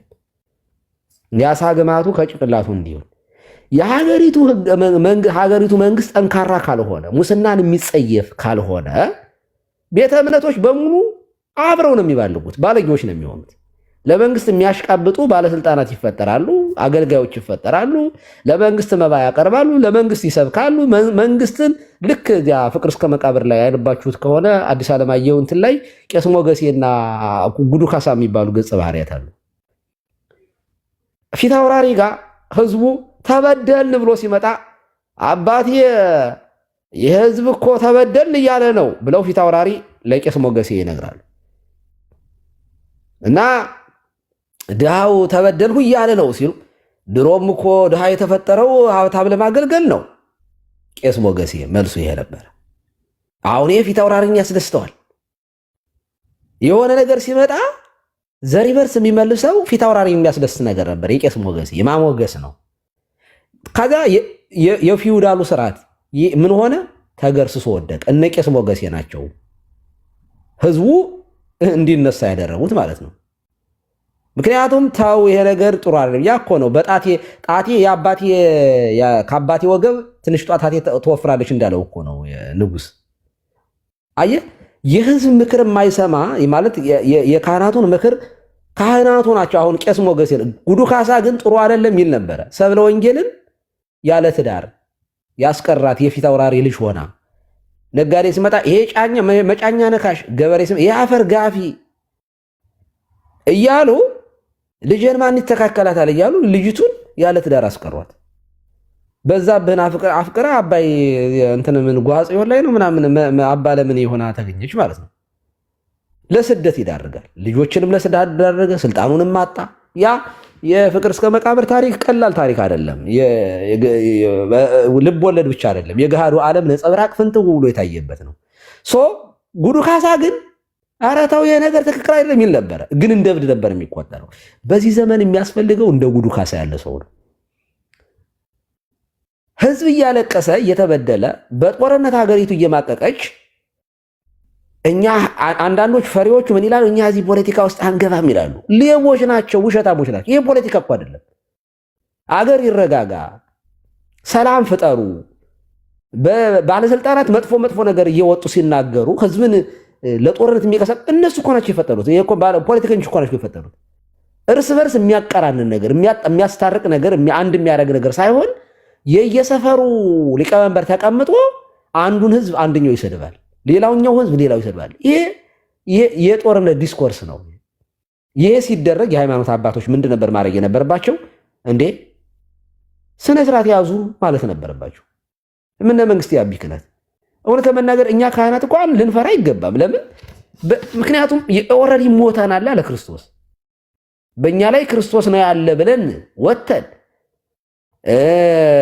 የሚገሏችሁን አትፍሩ፣ ነፍሳችሁን ስጋችሁን ስለሚገሉ አትፍሩ፣ ይልቁንስ ነፍሳችሁን ስጋችሁን ሁለቱን አዋህዱ በገሃነም የሚያኖረውን እሱን ፍሩት ብሎ የሚል መመሪያ ሰጥቶን እነሆ በተኩላዎች መካከል እልካችኋለሁ ብሎ ራሱ እኮ ስንላክ ሞት እንዳለብን ነግሮን ነው። በዓለም ሳላችሁ መከራ አለባችሁ ብሎ እኮ ነው የላከን። መስቀሉን ተሸክማችሁ ተከተሉኝ ነው ያለው። መስቀሉን ያራገፈ አገልጋይ፣ ራሱን የሚያሰማራ አገልጋይ ኖረና ምን ሆነ? መንጋው ተበተነ። ስለዚህ እኛ ካህናቱ ከመንግስት ጋር አብረን እያሽቃበጥን ህዝቡን ለጦርነት የዳረግነው እኛው ነን። ወደ ውስጥ እናወራ ካልን ማለት ነው። መፍትሄው ምንድን ነው? መፍትሄው አንደኛ ንስሐ መግባትና ለመሞት መነሳት፣ ለሰማዕትነት ለመክፈል ለሃይማኖታችን ማለት ነው። እንዴት ነው የምንከፍለው? መንግስት ለምን ተቆጣችሁኝ ብሎ የሚገለን ከሆነ ለመገደል ራስና ለመንጋው ስንል ህዝቡ ከሚያልቅ በቃ እኛ እንሙት። ጦርነት መቆም አለበት። ኦኬ፣ ሰላማዊ ሰልፍ መውጣት ሊሆን ይችላል። ህዝቡን የሚመኑን ልብሰ ተክህኖ አስለብሶ በእናንተም በኩል ያለው የሃይማኖት ልብሳችሁን ጦርነት አንይዝም። በቃ ጦርነት ይቁም። ባለስልጣናቱ አድቡ፣ ለንግግራችሁ እንደ መሪ አውሩ፣ ህዝቡን አትከፋፍሉት ብሎ ማውገዝ። ብታምኑም ባታምኑም ማለት ነው። መንግስት ፈሪ ነው፣ በቋቃ ነው። ጸጥ ነበር የሚለው። ከዚያ በሙያው ሰው የሚቀጠረውም ባለስልጣን የሚሆነው በሙያው በብቃቱ ስልጣን ላይ ይቀመጣል። የሚሳሳተውን ግን መቆንጠጥ ብንችል ኑሮ ደግሞ ተስማምተን ነው መሆን ያለበት። አሁን ኦርቶዶክስን ሲናገርላችሁ ጴንጤዎቹ ደስ ይላቸዋል። ጴንጤን የሚያጥረገርግ መንግስት ሲመጣ እኛ ደስ የሚለን ከሆነ እንደገና ሙስሊሞችን የሚያጥረገርግ ሲመጣ ክርስቲያኖቹ እልል የሚሉ ከሆነ ይህ አይሆንም። በፍጹም መፍትሄ አይመጣም። አንደኛ ክርስትና ነፃነትን ስለሚሰጠን እኛ በተለይ ክርስቲያኖች ታውቃላችሁ፣ ሰው ያ በግድ ይመን አይባልም። የወደደውን የማመን መብት አለው ሰው የወደደውን፣ ልንጠላውም አይገባም። ይሄ የክርስትና መርህ ነው። እውነት ለመናገር ክርስትናን የማይቀበለውን ግደሉት፣ አሳዱት የሚል ትምህርት እንደሌለን ታውቃላችሁ። በቃ አንድ ነው መመሪያችን፣ መጽሐፍ ቅዱስ ነው። ይህንን እንድንል ስለዚህ እናስተምረዋለን። ሰው እምቢ ካለ መብቱ ነው፣ ይሄድ። በዚህ ምክንያት ግን ጦርነት ሊነሳ አይገባም ብለን ንስሐ ገብተን ቆርጠን መነሳት ነው። ያ ካልሆነ እውነት ለመናገር ህዝባችን፣ ምክንያቱም እረኛ እኛ ነን፣ ጠባቂዎቹ እኛ ነን፣ ለበጎቹ መራራት ያለብን እኛ ነን፣ ስለ በጎቹ ነፍሳችንን ማኖር ያለብን እኛ እረኞቹ ነን። እሱ ከሆነ ህዝባችን ሰላም ይሆናል፣ ጦርነት ይቆማል ማለት ነው። ሌቦቹም ባለስልጣናት የሚሰርቁት፣ የሚዘርፉት፣ የሚያለያዩት፣ ጦርነትን የሚሰብቁትም ያድባሉ ማለት ነው። ያድባሉ። መጥፎ የሆነ በሀገሪቱ ላይ አዋጅ ሲመጣ፣ ህግ ሲመጣ ያንን መቃወም እንደ መጽሐፍ ቅዱስ አንስተን ኖ አንቀበልም። ይሄንን የአሜሪካ መንግስት እንደሚያደርገው አሁን አሜሪካ ላይ ካቶሊክ፣ ፕሮቴስታንት ኃይለኛ ፓወር ነው ያላቸው። የሆነ ህግ ሲመጣ ኖ ይላሉ። ትክክል ናቸው። ስለዚህ ተቀባይነት አላቸው። እኛም ተቀባይነት እንዲኖረን ከፈለግን ለተጠራንበት ዓላማ ሆነን መገኘት። ይሄ ዲኖሚኔሽን አይጠይቅም። እውነቴን ነው። እዚህ ሀገር አሁን ሰላማዊ ሰልፍ ሲወጣ እንዲሆኑ ሙስሊም አለው አብረውን የሚወጡ ሁሌ አብረን ነው የምንወጣው፣ በሀገር ጉዳይ ላይ በምናምን ላይ ሲሆን ማለት ነው። እና እሱን ነው የምለው። መፍትሄው በጣም ቅርብ ነበረ፣ ግን እኛ እንደተባለው ለመጣ ሁሉ ስናጨበጭብ፣ መንጋውን ስናስበላ፣ እኛ ግን ራሳችን ስናሰማራ እንደው ሰዓት ሄደብኝ እንጂ አንድ በጣም የሚገርም ቅኔ ስለ ክርስቶስ አንድ አባት የተቀኙትን ቅኔ ነበር። እሱን ልነግራችሁ ፈልጌ ነበር፣ ግን ጊዜ እንዳልወስድባችሁ ይበቃኛል። ጸልዩ፣ እንጸልይ። የጋራ ሀገር ነው ያለን። የኛ ቤት እሳት ሲነድ እናንተ ቤት ጭሱ የማይመጣበት ምንም ምክንያት የለም። እንግዲህ አንድ ቤት አንድ ሀገር ውስጥ ነው ያለን ካልን እኛ ሰፈር ገበያው ረክሶ እናንተ ሰፈር ገበያው የሚወደድበት ምክንያት የለም። የጋራ ገበያ ነው ያለን።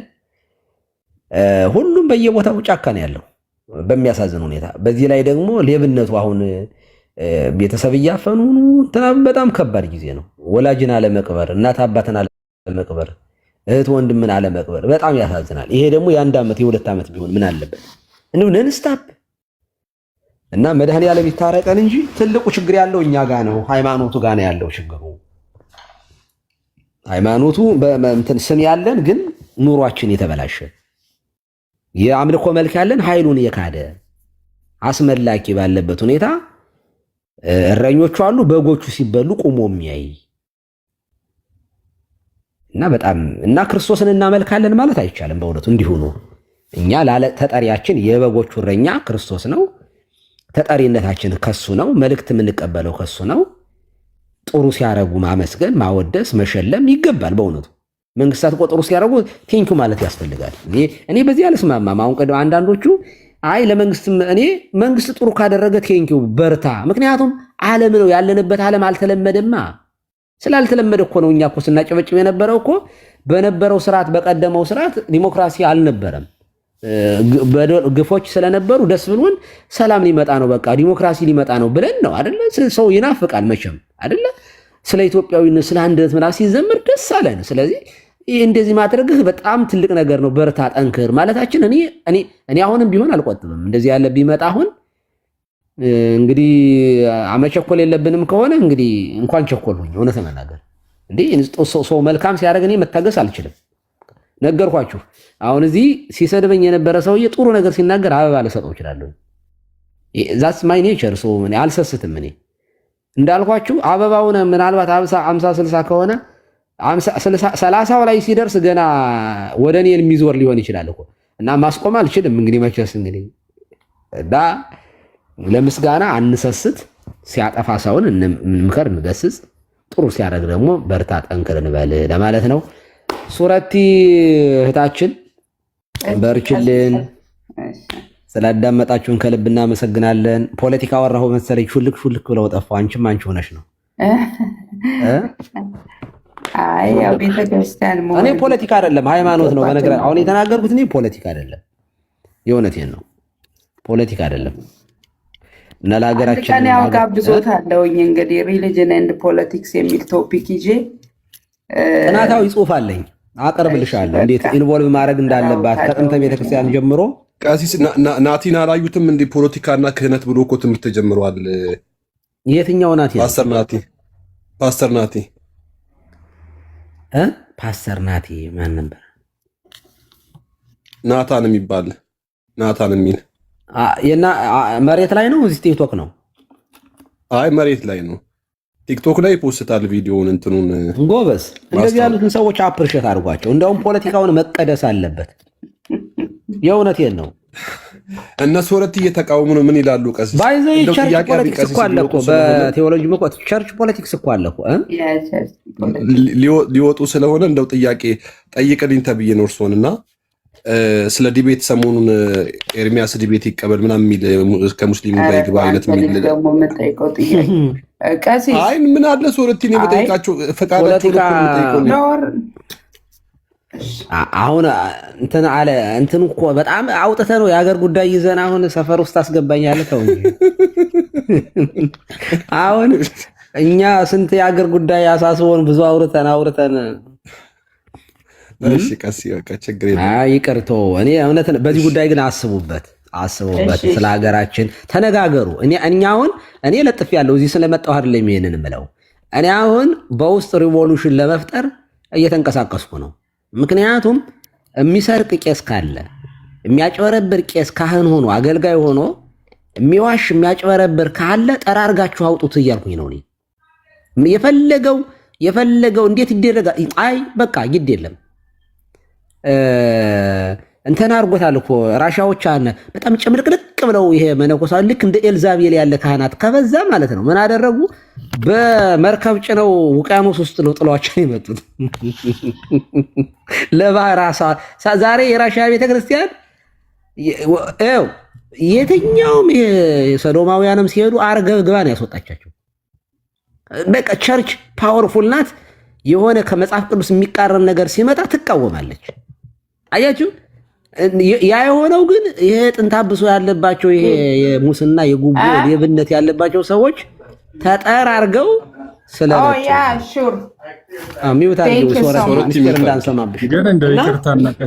እና አሁንም ቢሆን በቸርች ውስጥ ያሉ ሰዎች ሁልጊዜ የኔ ጥያቄ ሁልጊዜ ውጤቱን ወይ ደግሞ ውሃውን መቅዳት ይሻላል ወይስ እንደው ምንጩን ማቆም? ማለቴ እንደው ለሙስና፣ ለሌብነት፣ ለስድብ፣ ለስካር ለእንዲህ አይነት ለሶሻሊ አንአክሴፕቴብል ለሆኑ ባህሪዎች የሚዳርግ ምናልባት እኔ የአስተምሮ ችግር የአስተምሮ ስህተት ከሆነ አስተምሮት አይደለም ከልጅነቱ ጀምሮ ሰው መጽሐፍ ቅዱስን ቢያነብ ክርስቶስን በቃ አስተምሮ ነው። ሹር ላይ አስተምሮ ነው። ለምን ቆይ ልንገሮት ትልቅ ሰው ነዎት መሰል አንቱ እያልኩ ላውራ ይኸውልዎት ያስተምሮ ነው ማንዳንል የተማሩ ያወቁ ሰዎች ናቸው እንደዚህ የሚያደርጉት። አሁን እኮ የትምህርት ችግር ቢሆን በትምህርት ስላልተማሩ ነው ይባላል። ስልጣኑ ነው ወረደ ያሉት ምንድነው የተማሩት ነው። አሁን ቀሲስ ዘበነ ፕሮፌሰር ናቸው። የተማሩትና የሚያወሩት ነገር ምንድነው? መጽሐፍ ቅዱስ ነው አሁን እሳቸው አሁን ስም ጠራቸው የሚያወሩት ነገር ቆይ ልናገር የሚያወሩት ነገር በጣም አንባይብሊካል ብቻ ሳይሆን ለአይምሮ ሁሉ የማይመች ነገር ፕሮፌሰር የሚባሉ ሰዎች ፖለቲካ ስለሚሆን እሳቸውን ተዋቸው እንትን እንዳያንስብን እኔ ደግሞ ትንሽ ከሳቸው ጋር ትንሽ እንትን ስላለ ያሳዝናል መሰለኝ እና አሁን እንትኑ ወደ ግል እንዳይሄድብን ፖለቲካ እንዳያረግብን ሰሚዎቹም እንዳያረጉብን ሐሳቡ ላይ እናወራ። ይኸውልዎት አሁን ስልጣን ላይ ያሉት በየአድባራቱ ለምሳሌ ፓስተሮችን ይውሰዱ። ፓስተሮች፣ ጳጳሳቱ እነዚህ ላይ ያለ ችግር ማጆሪቲው የተማሩ ናቸው። ማጆሪቲዎቹ ማለትም ፓስተር የሚል ማይረግ ዝም ብሎ አይሰጥም። እንግዲህ ዝም ብሎ በጨበረ የመጣውን ሳይሆን አብዛኞቹን ማለት ነው። ጨዋዎቹ ድሆች ናቸው ታውቃላችሁ። በጣም ጨዋ የሆኑት የሃይማኖት ሰዎች እና በጣም ዲሲፕሊን የሆኑት ሰዎች ድሃ ናቸው፣ ምስኪን ናቸው። በጣም ጩልል ያሉት ሌቦቹ ናቸው ሀብታም የሆኑት። እነዚህን በግልጽ አማርኛ መቃወም ያስፈልጋል። መሸፋፈን ምናምን ሳይሆን በግልጽ በቃ ለምሳሌ የራዕየ ዮሐንስ ላይ ያሉት ሰባቱ አብያተ ክርስቲያናት መልአክ አለቆች እኮ በግልጽ እኮ ነው ጌታ ችግራቸውን መልካምነታቸውን ይጠቅስና ችግራቸውን ነቅሶ ነው የሚነግራቸው። አንዳንዶችን የተራቆትክ የጎስቋላ ነህ ይለዋል። አንዳንዱ መናጤ ነህ፣ ድሃ ነህ፣ በቃ ባዶ ነኝ አለ ይተላለ ግን ባዶ ነህ ይለዋል።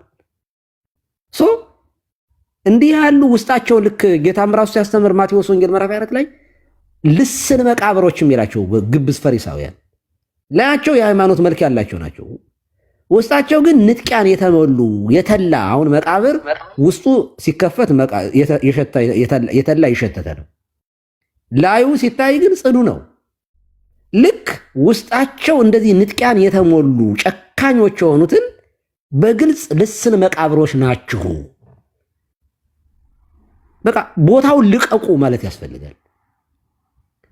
እና እኔ የትምህርት ነው እየሰለማና ያረጋሉ እያሉኝ ቀሲስ ለምሳሌ አንድ ሌባ ፓስተር ወይ አንድ ሌባ ቄስ በሙስና የተጨማለቀ አንተ የተለሰንክ መቃብር የመሰልክ ሲባል ደንግጦ ወደ መስመር ይገባል እያሉ ሰውን የሚለውጥ መንፈስ ቅዱስ ነው። ለምሳሌ ቆይ ልንገሮት በኔ ምሳሌ ወደ ጸጋው ዙፋን ሰው ሲጠጋ ነው የሚለወጠው ወይስ በመደንገጥ? አንተ የተለሰንክ መቃብር ሲባል ደንግጦ ሙስና ትቶ ባህሪው ተስተካክሎ ይኖራል እያሉኝ ነው። አዎ ለምን መሰለው እግዚአብሔር ሁለት ነገሮችን ነው በምድር ላይ ያደረገው፣ ክህነትንና መንግስትን። አሁን መንግስትን እግዚአብሔር ለምንድን ነው ሰው ለምን በክርስትናው ሕግ ለምን አይተዳደርም? ለምን በክህነቱ ብቻ በምክር በትምህርት? እንግዲህ ቤተክርስቲያን መምከር ማስተማር ነው። ዱላ የላትም፣ እስር ቤት የላትም። ዋይኖት በዚህ ለምን ህዝብ አይመራም? አይሆንም። ምድር በዚህ አይነት ሕግ አትተዳደርም። ምን ያስፈልጋታል? መቅጫም ያስፈልጋታል። ሰው በሕግ ብቻ መኖር አይችልም፣ የሚቀጣውም ያስፈልገዋል። ይሄ በሰው ልጅ ታሪክ ያየነው ነገር ነው። ሕግ ተሰጠው፣ ሕጉን አፈረሰ የሰው ልጅ። አሁንም ሕገ ኦሪት ተሰጠው፣ ሕገ ልቦና ተሰጠው። ሕገ ወንጌልም ተላልፎ ቃየል አቤልን ገደለ በሕገ ልቦና። ሕገ ኦሪትም ተሰጠው፣ ሕጉን አፈረሰ የሰው ልጅ። ሕገ ወንጌልም ተሰጠ፣ ዘሴም ነው እየሆነ ያለው። መንግስት ግን ያስፈልጋል፣ የሚቀጣ ያስፈልጋል። በመንግስት ላይ ደግሞ እግዚአብሔር ስራ ይሰራል።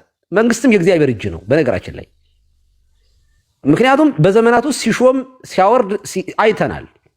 ስለዚህ እኔ ለምሳሌ በእኔ ምሳሌ አድርጌ ልናገር። ለምሳሌ እኔ የትምህርት ችግር የለብኝም። ለምሳሌ ሉተር የተነሳበትን እንትን ይቅርታ ካቶሊኮች ይቅር እንዳይላችሁ የካቶሊክ ቤተክርስቲያን አባቶች የሃይማኖት ችግር ገጥሟቸው ነው የእውቀት ችግር ገጥሟቸው ነው እንዴ ያ የእንትን የትኬቱ ጉዳይ ምናምን የተነሳው አይደለም።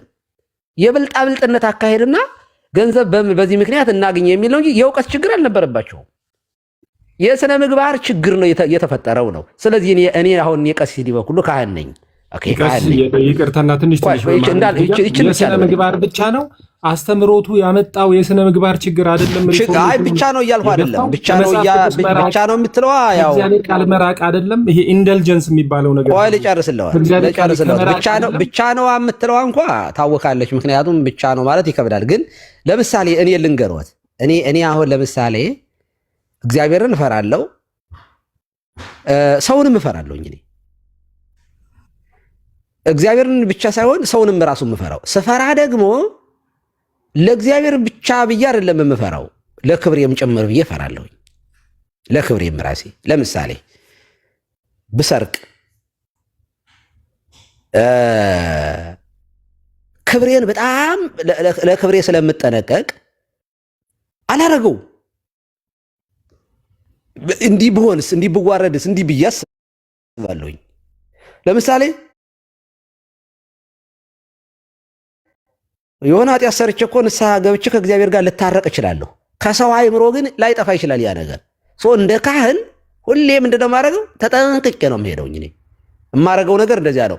ለምን ይሄንን ነገር የምታደርግ ከሆነ የሆነ ነገር ሰርቼ ማለት ነው የሆነ መጥፎ ነገር ሰርቼ ሰዎች ቢያዩብኝ ያንን ችግር የተደበቀው ማንነት ቢያዩትና ይሄን ነገር የምታደርግ ከሆነ እንዲህ አደርግብሃለሁ ይሄንን አጋለጣለሁ ብባል በጣም ነው የምፈራው። ምክንያቱም በማህበረሰቡ ዘንድ እንደ ውሻ መታየት፣ እንደ ሰው አለመታየት ሊያመጣ ይችላል። አሁን እያልኩኝ ያለሁት እኔ በሙስና በጉቦ እንደዚህ የተጨማለቁትን ሰዎች አቁሙ፣ አለበለዚያ አጋለጣለሁ መባል አለባቸው ቢባሉ ይፈራሉ፣ ይደነግጣሉ። ለክብራ እግዚአብሔርንማ ስላልፈሩት እኮ ኦልሬዲ ኃጢአት ውስጥ ገቡ፣ ዘረፋ ውስጥ ገቡ። ኦኬ እግዚአብሔርን ቢፈሩትማ አይዘርፉም ነበር። አትስረቅ ማለት አትስረቅን ኃጢአት እንደሆነ አያውቁም ፓስተሮቹ፣ ቄሶቹ ያውቃሉ። መስረቅ ኃጢአት እንደሆነ አያውቁም፣ ያውቃሉ። ግን ሰረቁ። ምንድነው ችግራቸው? እግዚአብሔርን መፍትሄው ለዚህ ማለት ነው እስር ቤት ትገባታለህ የምትልም መጨመር አለበት ነው እያልኩ ያለሁት። ምክንያቱም እምነት የማይገዛውን ምንድነው ስለ ክርስቶስ ሲናገር መጽሐፍ ቅዱስ ኃጢአተኝነትና ዓለማዊ ምኞትን የሚያስክድ የእግዚአብሔር ጸጋ ተገልጧል ይላል። ስለዚህ የኃጢአተኝነት ፍላጎትን፣ የዓለማዊ ምኞት ፍላጎትን፣ ሌብነትን፣ ኃጢአትን የሚያስክድ የእግዚአብሔር ጸጋ ነው። ሰው ክርስቶስን ሲቀበል፣ ሰው ክርስቶስን ሲይዝ በእሱ ላይ የሚያድረው የእግዚአብሔር ጸጋ እነዚህን ነገሮች ስጋው እንዲጸየፍ ያደርገዋል። ይሄ ኢዚ ዌይ ነው። ስንቱን አስተምረ እሱ ለጠይቆት የሰው የኃጢአት ፍላጎት ከውስጡ የማይወጣ ሰው ለምንድነው ፓስተሮች የሚሰርቁት? ቅጣትን፣ አይሶሌሽንን ስለፈራ ብቻ ኃጢአት የማያደርግ ፕራክቲካሊ እናደርገው። ይኸውልህ እርሶ አሁን ገጸ ንባብማ ካነሳን መጽሐፍ ቅዱስ እኮ ፐርፌክት ነው። ግን ፓስተሮቹ ለምንድነው የሚሰርቁት? ጌታን ስላልተቀበሉ ነው? ይሰርቃሉ። ለምን ይሰርቃሉ? ታንኪዩ። ሰው እኮ አንድ ጊዜ ከዳነ ሁል ጊዜ ይድናል ወይ? መንፈስ ቅዱስ እኮ ከሰው ላይ የማይሄድ አይደለም። ሶምሶንን ስንመለከት እኮ የእግዚአብሔር መንፈስ ከሱ ሲሸሽ አያውቅም ነበር። አሁን ጥቅስ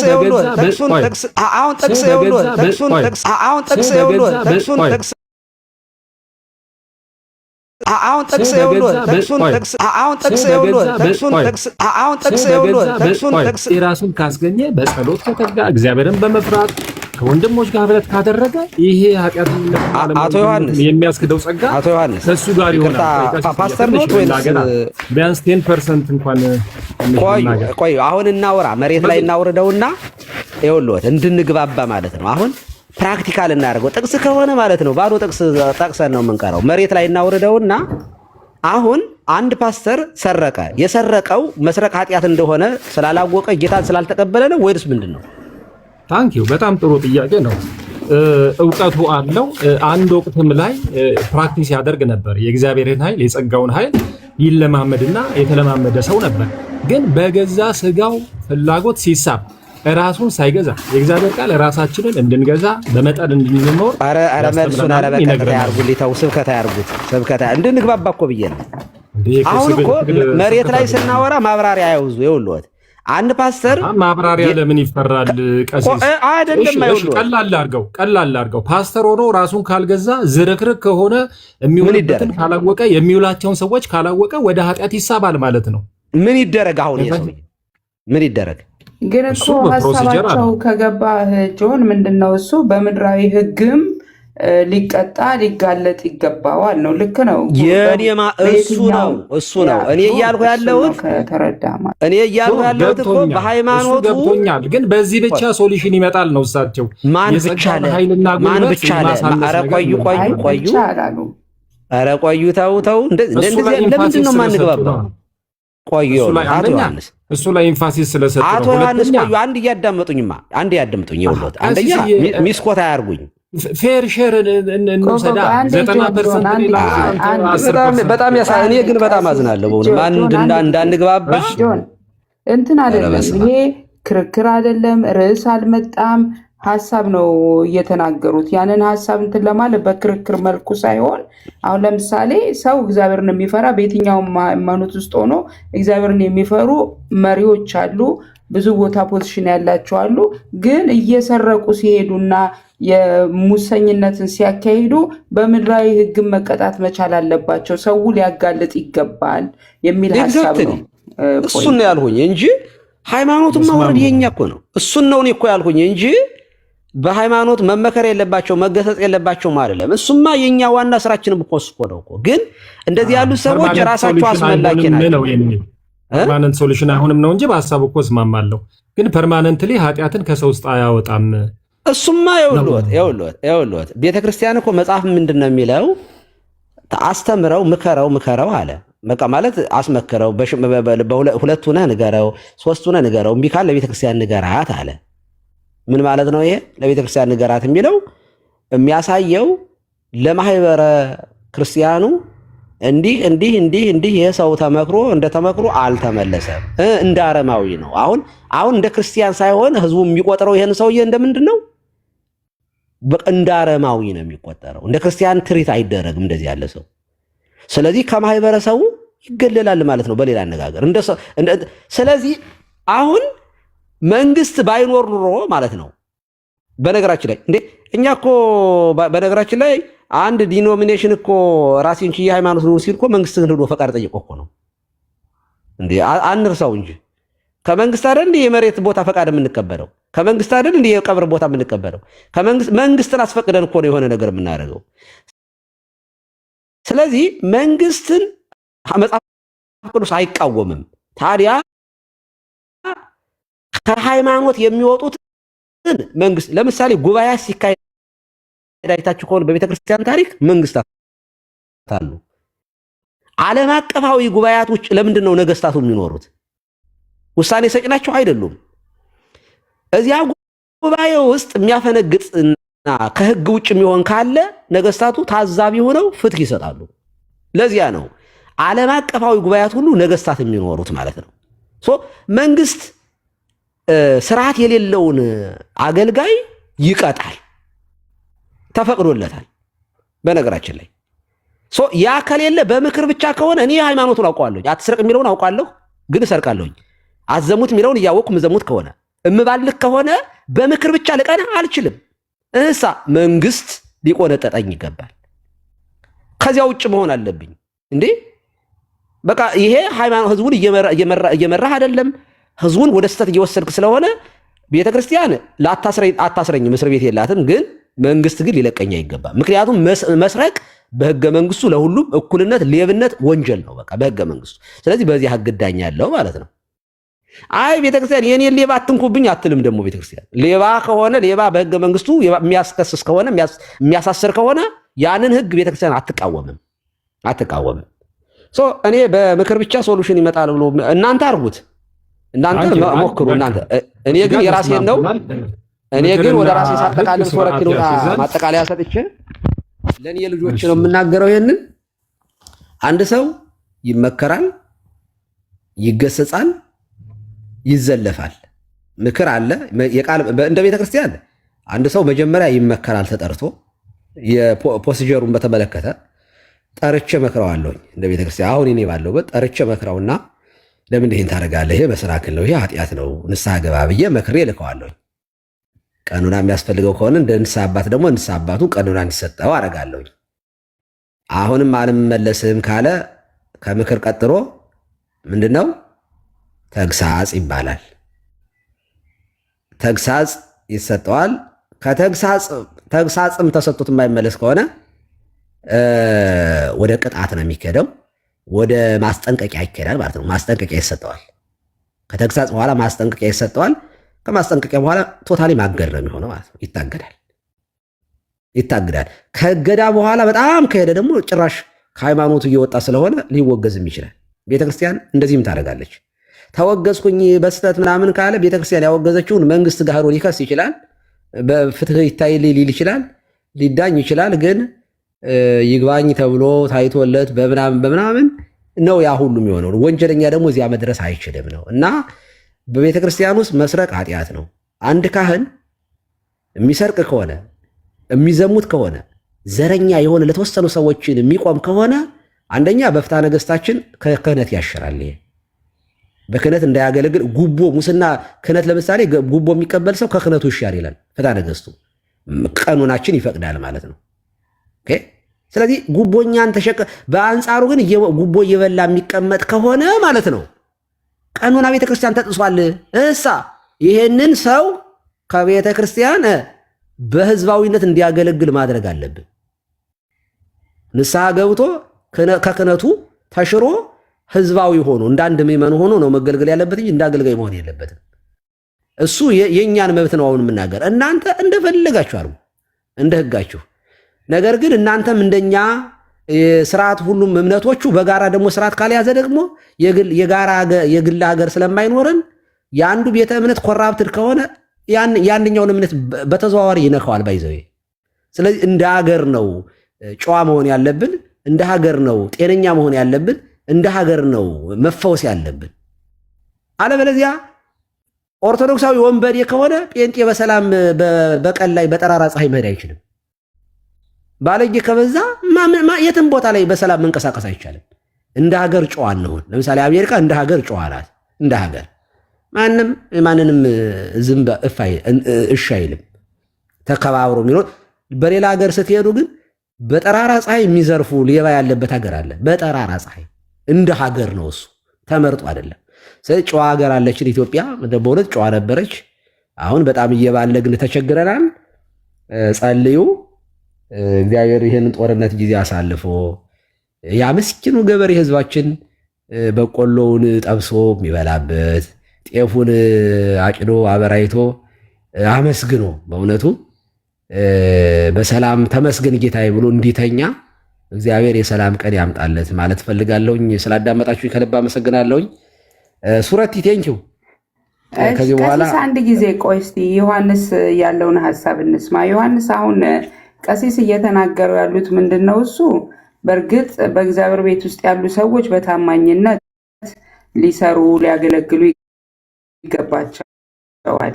ግን ወንጀልን የሚሰሩ ለምሳሌ ሙሰኛ የሆኑትን አሁን ዝም ማለት የለብንም፣ ማጋለጥ አለብን። የማይታረሙ ፈሪሃ እግዚአብሔር ከሌላቸው ሕግም ሊፈርዳቸው ይገባል የሚል ሀሳብ ነው ያስቀመጡት። አንተ ደግሞ መፍትሄ የምትለው ነገር ምንድን ነው? እሱ ታንኪው። እዛ ላይ እኮ እንስማማለን። ማንም ወንጀልን ሰርቶ አፉ ይባል የሚልም ነገር የለንም። እኔ ደግሞ ያው ሎንግ ተርም ሶሉሽኑ እንግዲህ ሰው ልብ ውስጥ እንግዲህ ክርስቲያን እስከሆንን ድረስ ኃጢአት በሰው ውስጥ ካለ ሲመቻችለት ኃጢአት ማድረጉን ስለማይቀር አሁን ቀደም ቀሲስ ሲጠቅሱ ነበር። አሜሪካን ሀገር ያው ህዝቡ ጥሩ ነው፣ ማንንም እንትን አይልም የሚል ነገር አለ። ያ ማለት ግን እንደው መንፈሳዊ ከፍታን አቺቭ አድርገዋል ማለት አይደለም። ሱሳይድ፣ ሰብስታንስ መጠቀም፣ ይኸው ሰዎች መሳሪያ ይዘው ገብተው 10-20 ሰው የሚጨርሱት ምናምን እዛ ነው ያለው። ከኒውዮርክ ይልቅ አዲስ አበባ ሴፍ ይመስለኛል። ስለዚህ ኃጢአት በሰው ውስጥ አለና ልክ ነው። ይሄ በህግ ያለው ነገር ሰው ከሰው ጋር ባለው ግንኙነት ከተባለ ልክ ነው፣ ህግ ስርዓት ያስይዘዋል። ግን እኛ ደግሞ እንደ ክርስቲያን ሎንግ ተርም ነው፣ ላስቲንግ ሶሉሽን ነው፣ ሰዎችን ወደ እግዚአብሔር መንግስት ለማስገባት ስለሆነ ቤቱም ተደብቆ ቢሆን የሚሰራውን ኃጢአት እንዲያቆምም ለማድረግ ነው ወንጌልን ለፍጥረት ሁሉ የምንሰብከውና እንግዲህ የመጨረሻ ግባችን እንደ ክርስቲያን ሰዎች ሁሉ ወደ ክርስቶስ እንዲመጡ ነው። ዞሮ ዞሮ እግዚአብሔር ቃልን እንዲያውቁ ፕራክቲስ እንዲያደርጉት ሜዲቴት እንዲያደርጉት ወዘተርፈ ነው። ቅድም ሲጠይቁ ነበር ቀሲስ ፓስተሮች ሳያደርጉ መንክት አድርገው ያደርጋሉ። ተደብቀውም የሚጠጡ የሚዘሙቱም ይኖራሉ። ግን ተደብቀው የምትል በኮቴሽን ውስጥ በጣም እወዳታለሁ። የሚደበቁት ሰውን ነው። ቢያንስ ሰውን ተደበቁ ማለት ምናልባት እግዚአብሔርን የሚፈሩ ሰዎችም ስላሉ ኖርሙ ዋና ልምምዱ ሰዎች እግዚአብሔርን ሐሳብ ስለሚያገለግሉ ሰዎችም ከተፈሩ ለአገልጋዮችም ስለሚነግሩባቸው በእግዚአብሔርን ፊት ስለሚጸልዩላቸው በሰውን ፊት መሳቀቅ አንድ ነገር ነውና ተደብቀውም የሚጠጡ ነገ ሊተው የመቻልም እድል አላቸው ራዘርዛን በገሃድ ከሚያደርጉትና መንግስትና ቸርችን በተመለከተ ያው እንግዲህ ሮሚ 13ም ላይ ያለ ነገር አለ። ቅድም አንዳንድ መጀመሪያ ላይ ፖለቲክስም ነገር ስለሰማው ነው ለምን ፈራህ እንዳይሉኝ፣ ያው ሁሉም ሰው እንደሚፈራው ለፈራ እችላለሁ። ግን ፖለቲክስም ረን ያደርጋል፣ መንግስትም ኢንተርሴክት አያደርጉም ማለት ግን አይደለም። ሁለቱም ኢንተረስት አላቸው አንዳቸው ጋር፣ ግን በጣም ሲጋቡ ነው ምናልባት እንደ እኚህ ማነው የሚባል በ14ኛ ክፍለ ዘመን የኖሩት ንጉስ እሳቸው ቄስም ነበሩ፣ ቤተ ክህነትም ሰው ነበሩ፣ ንጉስም ነበሩ። የዛን ያህል አይጋባ እንጂ አንዱን ኢንፍሉዌንስ ያድርገው እንጂ በተወሰነ ደረጃ ኢንተረስታቸውን አንዱን ሊያገለግል ይችላል። ግን ለመንግስት ተገዙ የሚልም ነገር አለ። አሁን እዚህ ጋር ነው ብዙ ጊዜ ጥያቄ የሚነሳው። ቢቻላችሁ ለመንግስት ሁሉ ተገዙ፣ ሰይፍን የታጠቀ አይደለምን ወንጀሎችን ለመቅጣት ይላል። ያ ማለት እንደ ዊዛውት ኤኒ ፕሪኮንዲሽን ሰረንደር እናርግ፣ ምንም ቻሌንጅ አናርግ፣ የሚሆነውን ነገር ሁሉ እንቀበል ማለት ሳይሆን ግን በዋናነት እዚህ ጋር እግዚአብሔር ቃል ወንጌልም ለመስበክ ሰው ወጥቶ ለመግባት ለልጆች ወተት ገዝቶም ለመምጣት ቢሆን ሎ ኤንድ ኦርደር የሚባል ነገር አለና ሎ ኤንድ ኦርደር እንትን ይል ዘንድ ይሄ ገቨርንመንት ቲዮሪ የሚባል ነገር ምናልባት ቀሲስ ያውቃሉ ብዬ እንትን እላለሁ። መንግስት እንዴት ተፈጠረ፣ እንዴት ሊፈጠር ቻለ የሚለው ኮንትራክት ቲዮሪ የሚባል አለ። ሰዎች ተስማምተው ነው፣ ፈሪ ስለሆኑ፣ ተንኮለኛ ስለሆኑ፣ እርስ በርስ ተጠራጣሪ ስለሆኑ ተስማሙና ከመካከላችን መንግስት የሚባል እናቋቁም፣ የተወሰነ ነፃነታችንን እንተውለት፣ ገንዘብ እንስጠውና እሱ ይብራን ቼክ ያድርገን በሚል እሳቤ ነው መንግስታት የተቋቋሙት የሚባል ነገር አለና ሎ ኤንድ ኦርደር ማስከበር ከቻለ ይሄ የመጀመሪያ እንትኑ ነው። እኔ አሁን ኦል ኦፍ ሰደን ኢህአዴግ ሲገባ ትዝ ይለኛል። መንግስቱ ኃይለማርያም ሄደ በተባለ ጊዜ ሎለስነስ ወዲያውኑ ነው እንትን ያለውና እኛ ሰፈር ወደ ልደታ አካባቢ ነው። በጣም ሰዎች መሳሪያ ከዚህ ከጦር ኃይሎች ከምድር ጦር ምናምን እያወጡ ሁሉ ልጆች ሁሉ ይተኩሱ ነበር አውቶማቲክ። እና ሱቅ ሄዶ መምጣት ይፈራል መንግስት የለም ከተባለ። መንግስት የለም ማለት ኢንስቲትዩሽኖቹ የህግ ማስከበር ተቋማት ሁሉ የሉም ማለት ነው። ለማን ፖሊስ ነው ሰው የሚደውለውና መንግስት ኢንፕሌስ መሆኑ አንድ ነገር ነው፣ ቦታው ላይ መገኘቱ። ከዛ በኋላ ግን ያለውን ነገር ያው እንግዲህ በሰላማዊም ነገር መጠየቅ፣ በጸሎትም መጠየቅ፣ እንዲህ አይነት ነገር ለእግዚአብሔር ማሳሰብ፣ መመካከርም አንዳንድ ጊዜ እሱ ጥሩ ነገር ነው። በቤተክርስቲያንም የሚያጠፉ ሰዎችም አንዳንድ ጊዜ በህግ ሙሉ ሊጠየቁ ይችላሉ። ሴት ልጅን የደፈረ ፓስተር ቢኖር እኮ የቸርችም ኢሹ ብቻ አይደለም፣ ይዘን መክረ ነው ከዛ ለቤተክርስቲያን ስጣትና ቤተክርስቲያን ደግሞ እንደ ቀራጩን ብቻ ተብሎ የሚተው አይደለም። ለምን መንግስትም ጋር የሚከሰስ ነው። የተላለፈው ነገር አለ። ሰብአዊ መብትንም ስለተላለፈ በህግም የሚቀጣበትም አግባብ ይኖራልና እነዚህን ነገሮች እያስታረቁ መሄድ በጣምም ተቃዋሚ በጣምም ደጋፊ የመሆን ጉዳይ ሳይሆን ከእግዚአብሔር ወንጌል አንጻር እያዩ ነገሮችን ማስኬድ ጥሩ ነው። እኔ አሁን የሚባል ነገር አለ። ጴንጤ ሁሉ የጴንጤ መንግስት መጣና ደጋፊ ነው ጴንጤው ምናምን። እንደ ጴንጤነት እኮ እኔ እንደማምነው የሚመጣ መንግስት ህዝብን በቅንነት በስርዓት እንዲያገለግል የመፈለግ ነገር ነው። እኔ የኦርቶዶክስ እናት ስታለቅስ የሙስሊም እናት እንድታለቅስ አልፈልግም። ስለዚህ የሚመጡ መንግስታት ሁሉ እኩል ሁሉንም እንዲያገለግሉ ነው። ቅንነት አገልጋይነት መንፈስ ይሄ ነው እንጂ የመበደል የመበዳደል ጊዜ ተረኛ ነን ተራው የኛ ነው አይነት ነገር እንትን እኔ ፍላጎቴም አይደለም። የብዙዎቹ ጴንጤዎችም እንዲህ አይነት ነገር የላቸውም ለማለት ፈልጌ ነውና ቀሲስ ታንክ ዩ አንደርስታንድ አድርጌውታለሁ ቱ ሰርተን ኤክስቴንት። ግን የመጨረሻ ግቡ መንፈሳዊ ሶሉሽን ቢሆን በሁላችንም ቤተ እምነት ያለው ነገር ጥልቅና ውስብስብና ከምናስበው በላይ ነው። ሰዎች የድሮ ጴንጤ ይላሉ። እውነት ነው። ድሮ ትሁት የነበሩ ሲመቷቸው ግራቸውን የሚሰጡ እንዲህ አይነት ነበሩ። አሁን ትንሽ ቢት ወርዝ ነው። ኦርቶዶክስም ጋር ተመሳሳይ ነገር እናያለን እና አንዳንዴ አንድ መርከብ ላይ ነን we are in the same boat የሚባል ነገር አለ። አንድ መርከብ ውስጥ ያለ ሰው በቀሲስ በኩል ሲሸነቆር እኔን አያገባኝም አልልም። የዛ ውጤት እኔንም ነው የሚያሰምጠኝ። ስለዚህ አብረን የምንታገላቸው ነገሮች አሉ። አንዱ ወደ አንዱ ከመወርወር እንደ ግብረ ሰዶማዊነት አይነት ነገር፣ እንደ ወንጀል አይነት ነገር we have to fight together። የሁላችንም ልጆች ነው አፌክት የሚያደርጉት። እኛ የተለያየ ቸርች እንሄዳለን እንጂ ልጆቻችን ትምህርት ቤት ይገናኛሉ፣ ቻሌንጅ ይደራረጋሉ፣ ያወራሉ፣ ባህሪ ይወራረሳሉ፣ አንዱ አንዱን ይውጠዋልና እንደው ትግላችን ምናምናችንም ሁሉ አብሮ ቢሆን አንዳንድ ጊዜ እንደው አለፍ ብለንም ባንሄድ የነዛ ቤተ እምነት የነዚህ እናንተ እንዲናችሁ ምናምን አንዳንድ ነገሮች ስለምናይ ነው ሁላችንም የምንለጥፈውን ነገርና ያንን ለማለት ነው። ምናልባት እኔ ጥያቄ ምናምን ያለ ሰው ካለ ጥያቄ መጠየቅ ይችላሉ። ቀሲስንም ዮሐንስንም ምናልባት ሰምቼዋለሁ ያላችሁትን ሁሉንም ትክክል ነው። ግን በቤተክርስቲያንም ይሁን በፕሮቴስታንት ቸርች ያሉ አገልጋዮች ቄሶችም ሊሆን ይችላሉ፣ ፓስተሮች የመጀመሪያው ራሳቸው ግሩፕ አላቸው፣ ቲም አላቸው። ማለት አንዱ አንዱን ሌባ እንዲነ ብሎ የመገሰጥና የመነጋገር እንትን የለባቸውም። በመካከላቸው ግሩፕ ስለሆነ ያለው ማንም ለእጁን ቀስሮ አንዱን ከሶ አንዱን ማስወጣት የሚባል ነገር ፈጽሞ አይኖርም። ሁለተኛ የመንግስት አካላት ራሱ ከነሱ ጋር ናቸው ማለት ነው። በብር ይገዟቸዋል ማለት ነው። ስለዚህ አሁን ያለው እውነት ሜዳው ላይ ያለው እውነት በኦርቶዶክሳዊት ቤተክርስቲያን ምን ያማኝ ነው ኦርቶዶክስ ስለሆንኩኝ በእኛ በቤተክርስቲያንም ይሁን በፓስተሮች በፕሮቴስታንት ያሉ እምነቱን አብዛኛው ምዕመን እምነቱን እየተወ ነው ማለት ይቻላል። ማለትም ያልተረዳነው አንድ ነገር ሰው ፓጋን እየሆነ ነው፣ እምነት አልባ እየሆነ ነው። በፊት ለካህናት ለአባቶች የነበረው ክብር ሰው አሁን ወርዶ ጥላቻን ያለው ማለት ነው። ምክንያቱም የምናያቸው ነገሮች በሙሉ ፍጹም መጥፎ አረመኔያዊ ድርጊት አንድ የመንግስት አካል ሊፈጽመው የማይችለውን ነገር ነው በእምነት ተቋማት እየተፈጸመ ያለው ማለት ነው።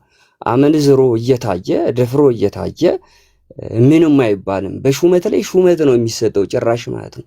ያወርዱትና ከዚህ ህዝቡን ዝም ለማስባል ወደ ሌላኛው ነው የሚወስዱት ማለት ነው። ክርስቶስ በመጣ ጊዜ እኮ የነበሩት የአይሁድ የካህናት አለቃ እኮ ተመሳሳይ ነገር ነበር የነበራቸው። ለጥቅማቸው ሲል ነው ክርስቶስን አሳልፈውም የሰጡት ማለት ነው። ስለዚህ አሁንም በቤተ ክርስቲያን እየተደረገ ያለው ፍጹም አረመኔያዊ ጭካኔ ነው ማለት ነው። ህዝቡ መሮታል፣ ከአቅሙ በላይ ነው ማለት ነው። ስለዚህ መፍትሄ ሊሆን የሚችለው እንደ ኦርቶዶክስ ተዋሕዶ ቤተክርስቲያን ፍትሐ ነገሥቱ መተግበር ነው ያለበት ማለት ነው። ካህን ከሆነ ክህነቱ ፈጽሞ መሻር መቻል አለበት። በቃ ይህ ህዝቡ ጋር ነው እውነት ያለው እንጂ የቤተክርስቲያን አገልጋዮች ጋር እርስ በርስ እውነት የሚባል ነገር የለም፣ አይፈልጉም። ምክንያቱም ሁሉም አብዛኛው 90% እኔ በዚህ ደረጃ በድፍረት መናገር እችላለሁ ስለማወቅ ቤተ ክህነት ላይ ያለውን ነገር ስለምረዳው ማለት ነው። ህዝቡ ጋር ነው እውነት ያለው። እነሱ እርስ በርስ ስለሚደጋግፉ ምንም ችግር የለባቸውም። ስለዚህ መፍትሄ ሊሆን የሚችለው አንድ ካህን ወይም አንድ ፓስተር ካጠፋ ከሰረቀ ወይም ማመንዝራነት ከተገኘበት የመጀመሪያው መፍትሄ ካለበት ክህነት ካለበት የፓስተርነት ማዕረግ ሙሉ ለሙሉ መሻር ነው። ይሄን መክረዋል ለምን እንደዚህ የሚባል ነገር ጭራሽ ፈጽሞ አግባብነት የለውም ማለት። ስለዚህ ይሄን እንዴት ያዩታል ሁለታችሁም ቀሲስም ዮሐንስ? የኔን እኔ ልመልስ። ሐሳብህን 100% ነው የምገዛው ዘማርያም። እኔም ወደዚያ ነው የምሄደው። አሁን አንተ መፍትሄው በደንብ ስማኝ ሲሪየስሊ፣ ይህን ጉዳይ በጣም ነው የምሄድበት። እኔ በውስጥም አደረጃጀት በደንብ እንፈጥራለን። አሁን አንድ አለቃ ሲሰርቅ ወደ በላይ ሄጄ ህግና ስርዓት አስፈጽማለሁ ምናምን ብለህ እንዳትሞክራት፣ አያዋጣም፣ ትርጉም የለውም። ምክንያቱም እኛ አይተነዋል፣ ይሄን ስላየነው ነው። የሚያዋጣው ምንድነው መሰለህ? ሰንበት ትምህርት ቤቱ ወጣቶቹን አደራጁ፣ ሰበካ ጉባኤውን በደንብ ያዙ፣ ምዕመናኑን ኮንሽስ አድርጉት። ከዚያ የሚሰርቅ የለመደ መሆኑን አረጋግጡ። ብሎ ጀማሪ ምናምን ከሆነ ያው ምክር ምናምን መስጠት ያስፈልጋል። ማስጠንቀቂያ ምናምን መስጠት ያስፈልጋል። የለመደ የታወቀ ሌባ ከሆነ ግን ቢሮውን ሰብሰብ ብላችሁ አሽጉት። በቃ ዘር እንዳትል ማለት ነው። የእውነቴን ነው። እንደዚያ ካልሆነ በምንም አይነት ለውጥ እንደማይመጣ አይተናል። በቃ እኔ አሁን ወደ 30 ዓመት ሊሆነኝ ነው በአገልግሎት ማለት ነው። ኦልሞስት በቋሚ አገልግሎት ዝም ብዬ ማለት በእንትን ሳይሆን በስነ ስርዓት ማለት የቤተክርስቲያን አገልጋይ ሆኜ ማለት ነው መኖር ከጀመርኩ ቋሚ ሰራተኛ ሆኜ ዝም ብዬ እዚህ አሜሪካ ስለመጣሁ አይደለም። ከፈለጋችሁ እዚህ ፖስት አደርግላችኋለሁ። ኢትዮጵያ እያለሁኝ ካለቆች ጋር ፋይት ያረኩባቸው ደብዳቤዎች አሉኝ ከሌባ ጋር ማለት ነው ከሌቦች ጋር ምናምን ያድርኩ አለኝ። ዶክሜንት ይዣለሁኝ። ባይዘ ማስጠንቀቂያ ሲጽፉብኝ ማስጠንቀቂያ እየጻፍኩኝ በስልክ እንደዚህ ካላደረክ ሲሉኝ ስልካቸውን ኦዲ እየቀረጽኩኝ እያስኩኝ ኦኬ የምችለውን ፋይት አድርጌያለሁ ኢትዮጵያም እያለሁ ማለት ነው። አሁን ቄሶቹ ምናምን ይሄን ማድረግ አይችሉም። ለምን? ይታገዳሉ። ስለሚታገዱ ዲያቆናት ምናምን ቋሚ ሰራተኛ ከሆነ በአንድ ደብዳቤ ከላዮች ጋር ተነጋግረው ያሳግዷቸዋል። ከዚያ በኋላ ማንም አቤቱታ ቢጮሁ በጣም ምንም ማለት ምዕመን ግን አይታገድም። ምዕመንን ማንም አያግደውም። የማገድም ስልጣን የለውም። ስለማይታገድ ህዝቡን ምንም ማድረግ አይችልም። አንድ የቤተክርስቲያን አስተዳዳሪ ህዝቡን ምንም ማድረግ አይችልም። ምንም ነው። አንደኛ ቃለ ዓዋዲውም አይፈቅድም። ቃለ ዓዋዲው በጣም ሲሪየስ ነው። ስለዚህ ከሰረቀ ዝር እንዳይል ማድረግ ነው። በቃ እንደዚህ አድርጎ ቤተክርስቲያን መጠበቅ ነው። የሚሰርቅን ሰው በሀገራችን ውስጥ ምን ይደረጋል መሰላችሁ? ገበያ ውስጥ መጫኛ ሲፈታ ከተገኘ አንድ ሌባ መጫኛውን ነክሶ ገበያውን እንዲዞር ነው የሚደረገው። ዶሮ ሲሰርቅ የተያዘ ሰው ዶሮዋን ተሸክሞ ይዞራል። እህል ሲሰርቅ የተያዘ ሰው አቁማዳውን ወይም ኩንታሉን ያሸክሙትና እኔን ያየ ተቀጣ እያለ ይዞራል። ህግ ስርዓት ያስይዛል። እምነት ሃይማኖት የማይገዛውን ምክር የማይገዛውን ተግሳጽ የማይገዛውን ኃይል ይገዛዋል። ምድራዊ ስርዓት ለዚያ ነው ክፉዎች ገዢዎች ለክፉ አድራጊዎች እንጂ መልካም ለሚያደርጉ የሚያስፈሩ አይደሉምና ባለስልጣናትን እንዳትፈራ ትወዳለህን? መልካሙን አድርግ ከነርሱ ምስጋና ይሆንልሃል ነው የተባለው። ለመልካም ነገር መልካም ባታረግ ስትቀጣለህ ነው እንዴ። መንግስታት ደግሞ እንዲቀጡ ፈቃድ ተሰጥቷቸዋል። እግዚአብሔር ነው የፈቀደላቸው። ወንጀለኛን ይቅር የማለት ቤተክርስቲያን ይቅር ብላ ንስሐ ታስገባለች። መንግስት ግን ይቅር ማለት አይችልም። መንግስት መቅጣት ነው ያለበት። ሰው የገደለ ሰው ካለ ተገዳዩ ይቅር ካለው መብቱ ነው። መንግስት ግን እንደ መንግስት ግን መቅጣት አለበት። ለሌላ ወንጀለኛ መማሪያ እንዲሆነው ሌላው ደግሞ እንዳያረግ ነው። መንግስት ሁሉ ይቅር ካለማ እርስ በርሱ ተገላል ነው የምናልከው። ምክንያቱም በህግ ብቻ መመራት ብንችል ነው መጽሐፍ ቅዱስ ይበቃ ነበር። ህገ መንግስት አያስፈልገንም ነበር እኮ። የሸሪያ ህግ ብቻ የሚተዳደሩ እስልምና ብቻ ያለበት ሀገር እኮ ሌላም ህግ እኮ አለ፣ ዓለማዊ ህግ እኮ አላቸው። እና ወጣቶቹ ተደራጁ፣ ቤተክርስቲያናችሁን ጠብቁ፣ ገለልተኛ አትሆኑ። ከፖለቲካም ጿሚ ከምኑም ምንድን የሌላችሁ በቃ አየር ላይ መሆን የለባችሁ። ካህናቱን ዲያቆናቱን ያው ንጹሐን ናቸው እንደምታውቁት፣ ሌብነት ውስጥ የሉበትም። እዚህ ቢሮ አካባቢ ያሉት ሰዎች ናቸው። እነሱን እያሸጉ ቢሮውን በጥፊ እያሉ በሰበካ ጉባኤና በቄሰ ገበዙ ቤተክርስቲያኑ እንዲተዳደር ማድረግ። ይሄ ሆድቦ ቦርጩን ሰማይ ያሳከለ መነኩሴ በሙሉ ተጠራርጎ ገዳም መግባት አለበት። ወይ ስርዓት ይዞ እየጸለየ እየጾመ እየሰገደ ይቀመጥ። ሞቻለሁ ብሏል። ከሞተ በኋላ ህንፃ መስራት ምን ያደርግለታል? የሞተ ሰው ተነስቶ እያሳደደ ለምንድን ነው ቤተክርስቲያን የሚኖረው? እየዘረፈ አይገባም። መነኩሴ ጸሎት አንተ በሃይማኖት አበው ላይ ሰለስቱ ምዕት ምን ብለዋል? ማንኛውም ሰው መነገድ ይችላል አሉ። ይነግድ ሰው ነግዶ ማትረፍ ይችላል። ግን መነኩሴ ሆኖ ግን ይላል ቢነግድ በስንት መከራ ያገኘውን ጸጋውን ያጣል። ይሄ መነኩሴ ሆኖ ከሰረቀ እንደ ውርደት ነው፣ ከክብር እንደመዋረድ ምንኩስ ነው፣ እንዳፈረሰ ነው የሚቆጠረው። ወለድ አራጣ መቀበል ለማንኛውም ክርስቲያን አልተፈቀደም። ነግዶ ማትረፍ ግን ይቻላል። ከመርካቶ በአንድ ብር ገዝቶ ያመጣውን ዕቃ 1 ብር ከ10 ሳንቲም 1 ብር ከ25 ሳንቲም ቢሸጥ ወንጀል አይደለም፣ ኃጢአት አይደለም። የድካሙን ያትርፍ ማትረፍ ይቻላል። ወለድና አራጣ መቀበል ግን ኃጢአት ነው። ምን ለማለት ፈልጌ ነው? መነኩሴ ግን መነገድ የለበትም ነው። መነገድ የለበትም። ህጉም ፍትሐ ነገሥቱም ሃይማኖት አበውም አያዝም። ታዲያ ግን ነጋዴ ሆነው የምናያቸው ፎቅ ሲሰሩ የምናያቸው ቪአይፒ የሆነ መኪና ምናምን የሚነዱት እነማን ናቸው ከተባለ የጠገቡ የሰቡ የገቹ ልክ እንደ ኤልዛቤል ያሉ ካህናት ናቸው። እነዚህን አጥረግረገህ ከቤተ መቅደስ ካላወጣህ በስተቀር ስታለቅስ ነው የምትከርማት። ጽድቅም አይደለም። ቤተክርስቲያን ስትዘረፍ ዝም እያሉ አይ እግዚአብሔር ያውቃል ምናምን ኖ፣ ህግ አለ። በህግ መዳኘት፣ በህግ መጠየቅ ያንተ ድርሻ ነው። እግዚአብሔርማ ህግ ሰጠህ እኮ። ከህግ ውጭ የሆነውን ነገር መቆንጠጥ አለብህ። ካልተቀጣችሁ ዲቃሎች ነው ያለው እናችሁ ይላል መጽሐፍ ቅዱስ። መቀጣት አለበት አንድ ሰው እንዴ። ቅጣት ከቀረ ታዲያ ህጉ ለማን ነው የሚሰራው? ማን ላይ አፕላይ ሊደረግ ነው? አይሆንም፣ አይሆንም። ዝም ብላችሁ እግዚአብሔር ያውቃል ምናምን እግዚአብሔር ምናምን እሱ ፈሪ ነህ። ፍርሃት ግን አታምጣው። በቃ እንደ ኤልያስ አካብንና ኤልዛቤል መገሰጽ ልክ ባለስልጣናት ማክበር ይገባል። የስ መልካም ካደረጉ ነው። ካላደረጉ ግን ፊት ለፊት ትጋፈጠዋል። እንደ ዮሐንስ ሄሮሲታውስ ብእሲተ እሁከ ፊልጶስ፣ የወንድምህን የፊልጶስ ሚስት ልታገባ አይገባም ብሏል ዮሐንስ። ፊት ለፊት ነው የተጋፈጠው፣ ፊት ለፊት።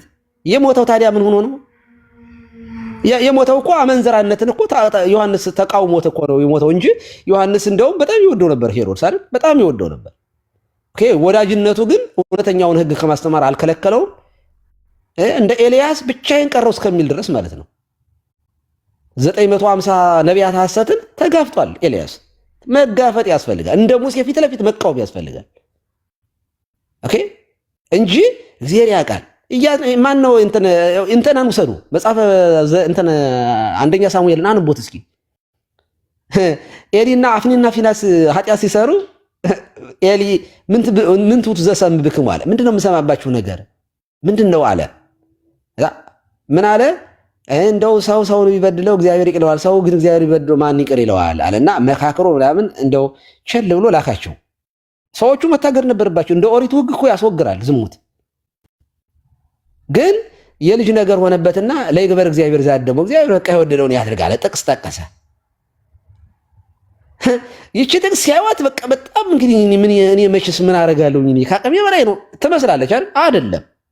ኢንቴንሽኑ ጥሩ ስላልነበረ እግዚአብሔር አንገቱ ተቆልሙሞ እንዲሞት ነው ያደረገው። ካህናቱን በምርኮ እዚያ ተንፈራፍረው እንዲወድቁ ነው ያደረጋቸው። አዋርዶ ያው ክብር ትወለላለች ብለው ያመጧት ታቦት ተሸኝ ኢካወር ነው የተባለው። እኔ እንደዚህ ዝም ብሎ ምንም እንዳልሆነ እየተጎማለለ ታቦት ይዞ የሚወጣን ቄስ ከምርኮ ማይድን ነው። ከሲኦል ምርኮ አይድንም። ስለማይድን መፍትሄው ምንድን ነው ካላችሁኝ፣ ኧረ ቤተ መቅደሱን ማጽዳት፣ ጤነኛ ሰዎች በስልጣን ላይ እንዲቀመጡ ማድረግ የህዝቡ ኃላፊነት ነው። በጎቼ ድምፄን ይሰማሉ፣ አውሬውን ግን አይከተሉትም ነው ያለ ጌታ። አትስሙት እንዴ! ምንደኛውን ቀጥረኛውን ግን በጎቼ አይከተሉትም ነው ያለ። ለምን ትከተሉታላችሁ እንዴ? እረኛውን ለይቶ ማወቅ የበጎች ኃላፊነት ነው። ጤነኛ አገልጋዮችን መምረጥ፣ ጤነኛ የንስሐ አባት መርጦ መያዝ ቤተክርስቲያኑ ትፈቅዳለች። ጤነኛ የሆነ ነገር ማድረግ። አጭበርባሪውን ግን የምትከተለው ከሆነ እንዴ ምንደኛ የሆነ ቀጥረኛ እንደሆነ የሚያርድህ የሚያጠፋ እንደሆነ እያወቅ ለምንድን ነው የምትከተለው? አይምሮ ጠባይ አለህ፣ ህሊና ህገልና አለህ፣ አይምሮ አለህ። አትመረምርም እንዴ አንተ? ክፉና ደጉን ታውቃለህ። መርጠህ እየበላህ መርጠህ ሰርተህ ለመለወጥ እየጣርክ እንዲህ ያለ አይምሮ ካለህ ምን ነው ቃል እግዚአብሔር ላይ ሲሆን አይምሮ ፈዘዘ። ጤነኛውንና መጥፎውን መለየት እንዴት ያቅተናል? ኖ አይሆንም። ስለዚህ ከክፉዎቹ ሽሹ ተብለናል፣ እንሸሻለን። ኦኬ፣ ከመልካሞቹን ግን እንከተላለን። ነፍሳቸውን ስለኛ ሊያኖሩ የሚችሉትን እረኞችን መርጦ መከተል ከኛ ይጠበቃል። እና ይሄንን ነው የምለው። በጣም ነው የማመሰግነው። መሸብኝ፣ ሚድናይት ሆነ። ነገ ደግሞ ጠዋት ያው እኛ አገልግሎት አለብንና በጣም አመሰግናለሁኝ። ፎርቲ ቤትሽን ያው በጸሎት ነው የጀመርኩት። እንግዲህ በጸሎት አዘጊው።